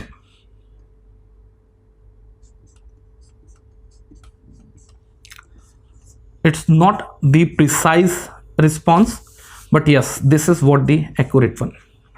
ठीक, next, neither precise nor accurate. Next, precise and accurate. यार देखो है क्या, जब आप आइट्रेशन प्रोसेस करेंगे तो आपके पास क्या होंगे, सब्सिक्वेंटली नए नए डेटा आते जाएंगे। तो डेटा का जो कलेक्शन है उसके बीच का मैं एक टेंडेंसी क्या करने की कोशिश करूंगा, इवेल्युएट करने की कोशिश करूंगा कि उसकी टेंडेंसी है कैसी। देखो टेंडेंसी 2 अलग अलग चीजों से क्या की जाती है, क्लासिफाई की जाती है। एक होता है प्रिसाइजनेस और एक दूसरा होता है एक्यूरेसी। प्रिसाइजनेस का मतलब यह है कि जो डेटा आप सब्सिक्वेंटली कैलकुलेट कर रहे हो उनके बीच में डेविएशंस कितने आ रहे हैं, उनके बीच में डेविएशंस कितने आ रहे हैं। अगर डेविएशन बहुत छोटे छोटे हो या फिर नियरली स्पेस्ड हो तो वो जो रिजल्ट होगा वो क्या होगा, प्रिसाइज होगा। देखो जैसे यहां डेटा पास में रखे हैं तो प्रिसीजन बिल्कुल वैलिड है, डेटा यहां दूर दूर रखे हुए हैं तो no precision is not valid, data बिल्कुल दूर दूर में रखे हुए हैं प्रिसीजन इज नॉट वैलिड, और डेटा बिल्कुल पास में रखे हुए हैं तो precision is very much valid. तो precision has nothing to do with the actual roots. Precision को केवल इससे मतलब है कि आप जो सब्सिक्वेंटली या आइट्रेशन प्रोसेस के थ्रू जो कैलकुलेशंस कर रहे हैं वो वैल्यूज में कितना डेविएशन आ रहा है। अगर वो पास में सेम टाइप के डेटा रिपीट्स होने हैं तो वो टेक्निक या वो आपके रिजल्ट्स का डेटा सेट जो होगा वो क्या होगा, प्रिसाइज्ड रिजल्ट का डेटा सेट होगा। नेक्स्ट, आप अगर आइट्रेशन प्रोसेस यूज कर रहे हैं और आइट्रेशन प्रोसेस के अलग अलग वैल्यूज अगर एक्यूरेट वैल्यू या एक्यूरेट रूट के एकदम पास में लाई कर रहे हैं तो कायदे से वो जो रिजल्ट होगा वो क्या होगा, एक्यूरेट होगा। तो accuracy has nothing to do with the what, closeness. Accuracy का मतलब यह है कि आपके जो रिजल्ट्स है, डेटाज आ रहे हैं आपके एक्चुअल रूट से कितने पास में रखे हुए हैं। देखेंगे आपका actual root, by the way आप तीर मारना चाहोगे तो आपका एक्चुअल मान के चलो यहां रखा हुआ है, लेकिन आपके जो डेटाज निकले हुए हैं वो आपके एक्चुअल वैल्यू से काफी दूर है तो it won't be it won't be accurate. अब यहां देखेंगे आपका एक्चुअल रूट यहां रखा हुआ है लेकिन ऑलमोस्ट आपके जो क्या है 4 अप्रोक्सीमेटेड डेटा है उसके रिजल्ट्स जनरल कहां रखे हुए हैं, एक्यूरेसी के आसपास रखे हुए हैं। नेक्स्ट, आपका एक्यूरेट वैल्यू तो यहां रखा हुआ है लेकिन आपने जो 4 अलग अलग क्या किया, आइट्रेशन प्रोसेस के बाद जो न्यूमेरिकल डेटा निकाले हैं they are kept very far away, तो ये एक्यूरेट नहीं होगा, और ये जो होगा वो क्या होगा, एक्यूरेट होगा। तो यार प्रिसीजन का मतलब होता है क्लोजनेस ऑफ द डेटा। इसका मतलब आइट्रेशन के बाद अगर बाय द वे डेटा लगभग रिपीट कर रहे हैं, is nothing to do with the accurate value. The precision is talks about their closeness and accuracy talks about the minimum distance from the actual root और the what accurate root. ये precise है, accurate नहीं है। ये precise नहीं है लेकिन accuracy या फिर आपके जो मेन जो गोल था उसके पास में रखा हुआ है, एक्यूरेट। ये प्रिसाइज भी नहीं है और एक्यूरेट भी नहीं है, और ये जो है वो क्या है, प्रिसाइज भी है और एक्यूरेट भी है। तो यहां से अपन चार अलग अलग क्या कर सकते हैं, सेगमेंट की एनालिसिस या फिर क्या कर सकते हैं, बाइफरकेशंस कर सकते हैं। तो नीचे जरूर लिख लेना, the precision accounts the closeness of the iterative datas, whereas accuracy talks about the accurateness of the data। तो ऑलमोस्ट मैंने थ्योरेटिकल अंडरस्टैंडिंग बिल्ड की है। अब आपको थोड़ा सा समझ में आया होगा कि न्यूमेरिकल मेथड में बेसिकली क्या करने जा रहे हो, तो I think you will have good amount of understanding now. ठीक है, तो चलिए अब इसी सीक्वेंस में मैं 2 गेट के फटाफट प्रॉब्लम ले रहा हूं, और मुझे लगता नहीं है कि इस प्रॉब्लम में आपको कोई भी डाउट होगी। So I am going to take just 2 problems from mathematics GATE. देखिए पहला प्रॉब्लम क्या है, match the following and choose the correct combination. आपको 2 टेबल दिए हुए हैं, एक टेबल में जो सीरियल नंबर्स हैं that's E, F, G and H, दूसरे टेबल का जो serial number that's 1, 2, 3 and 4 and then 5। चलिए पहले टेबल के बारे में बात करते हैं। E is Newton Raphson, F is Runge Kutta's, G is Simpson's and H is Gauss elimination method. Right में दिया हुआ है कि ये जो न्यूमेरिकल टेक्निक्स हैं वो कौन कौन से मैथमेटिकल इक्वेशंस को सॉल्व करने के लिए यूज किए जा सकते हैं। तो यार देख के ही समझ में आ रहा है कि जो E है वो कायदे से किसके लिए काम आएगा, क्या है, Newton-Raphson, solving a non linear equation definitely. Similarly आपका जो F है वो किसका, F बोला जाए रुंगे-कुटा, किसको सॉल्व करने के काम आएगा, solving ordinary differential equation definitely. G जो है सिम्पसन्स रूल, आपने पढ़ा सिम्पसन्स 1/3 एंड सिम्पसन्स 3/8 रूल, किसके लिए यूज होगा, न्यूमेरिकल इंटीग्रेशंस के लिए। सिमिलरली गॉस एलिमिनेशन टेक्निक किसके लिए यूज होने जा रहा है, लीनियर साइमल्टेनियस इक्वेशन के लिए। तो यार अगर आप ऑप्शंस को थोड़ा मैच करने की कोशिश करोगे तो यार देख के समझ में आ रहा है सीधे एक जो है वो एप्रोप्रिएट आंसर है, that is nothing but the option C. Is that part clear? आप रोक के थोड़ा सा स्टडी कर लेना। ऐसे आप लोगों के गेट में 10 के आसपास प्रॉब्लम आए थ्योरेटिकल। ये तो एक टेबल बनाया है आपको, नहीं तो ये पूछ दिया जाता है Newton-Raphson technique is used for, चलो आप बताना, used for solving integral equation, solving ordinary differential equation, solving algebraic equation, solving linear simultaneous equation. या न्यूटन-रैप्सन किसके लिए यूज होता है, या तो अलजेब्रिक इक्वेशन के लिए या फिर ट्रांसेंडेंटल इक्वेशन के लिए। खत्म हो गई बात। एनीवेज इसी सीक्वेंस में एक नेक्स्ट प्रॉब्लम लेते हैं। The problem has come in GATE mechanical year of 2006। Let's see what the problem says. फिर यहां से आपको क्या करना है, थोड़ा सा रिलेशनशिप बिल्ड करना है। Gauss Seidel method, next forward Newton Gauss method, Runge Kutta's method and trapezium rule और ट्रेपेजोइडल रूल। तो यार सीधी सी बात है, यहां देख के समझ में आ रहा है कि जो गॉस-सीडल मेथड है वो लीनियर एल्गोरिथम के लिए यूज होगा या लीनियर अलजेब्रिक इक्वेशन के लिए यूज होगा। Similarly forward Newton Gauss method, ठीक है, जो होने जा रहा है वो देख के समझ में आ रहा है भाई किसके लिए यूज होगा, इंटरपोलेशन। ध्यान देना इंटरपोलेशन आप लोगों के सिलेबस में सच नहीं है तो इसको ध्यान देने की जरूरत नहीं, लेकिन बाकी बचे हुए 2 स्टेटमेंट से आपको और भी क्लैरिटी आ जाएगी। रुंगे-कुटास मेथड किसके लिए यूज होने जा रहा है, ये तो पता है आपको, रुंगे-कुटास जो मेथड यूज होने जा रहा है वो नॉन लीनियर डिफरेंशियल इक्वेशन के लिए यूज होने जा रहा है। और सिमिलरली अगर आप S लेते हैं ट्रेपीजियम रूल, वो किसके लिए यूज होने जा रहा है, न्यूमेरिकल इंटीग्रेशन के लिए यूज होने जा रहा है। तो आपका जो बेस्ट मोस्ट आंसर होने जा रहा है वो होने जा रहा है D। तो मैंने तो आपको केवल 2 प्रॉब्लम दिखाया, आपके बुकलेट में और ऐसे 7-8 प्रॉब्लम रखे हुए हैं जो गेट में पूछे हुए हैं। तो गेट के लिए मुझे ये लगता है कि जो टेबल मैंने आपको बताया उसको बाय हार्ट करो, और ये वीडियो के बाद जो अगला वीडियो होगा मैं धीरे धीरे एक मेथड को आराम से प्रॉपरली डिस्कस करने की कोशिश करूंगा, तो आपको कोई भी प्रॉब्लम नहीं रहेगी। Is that part clear? Thank you very much.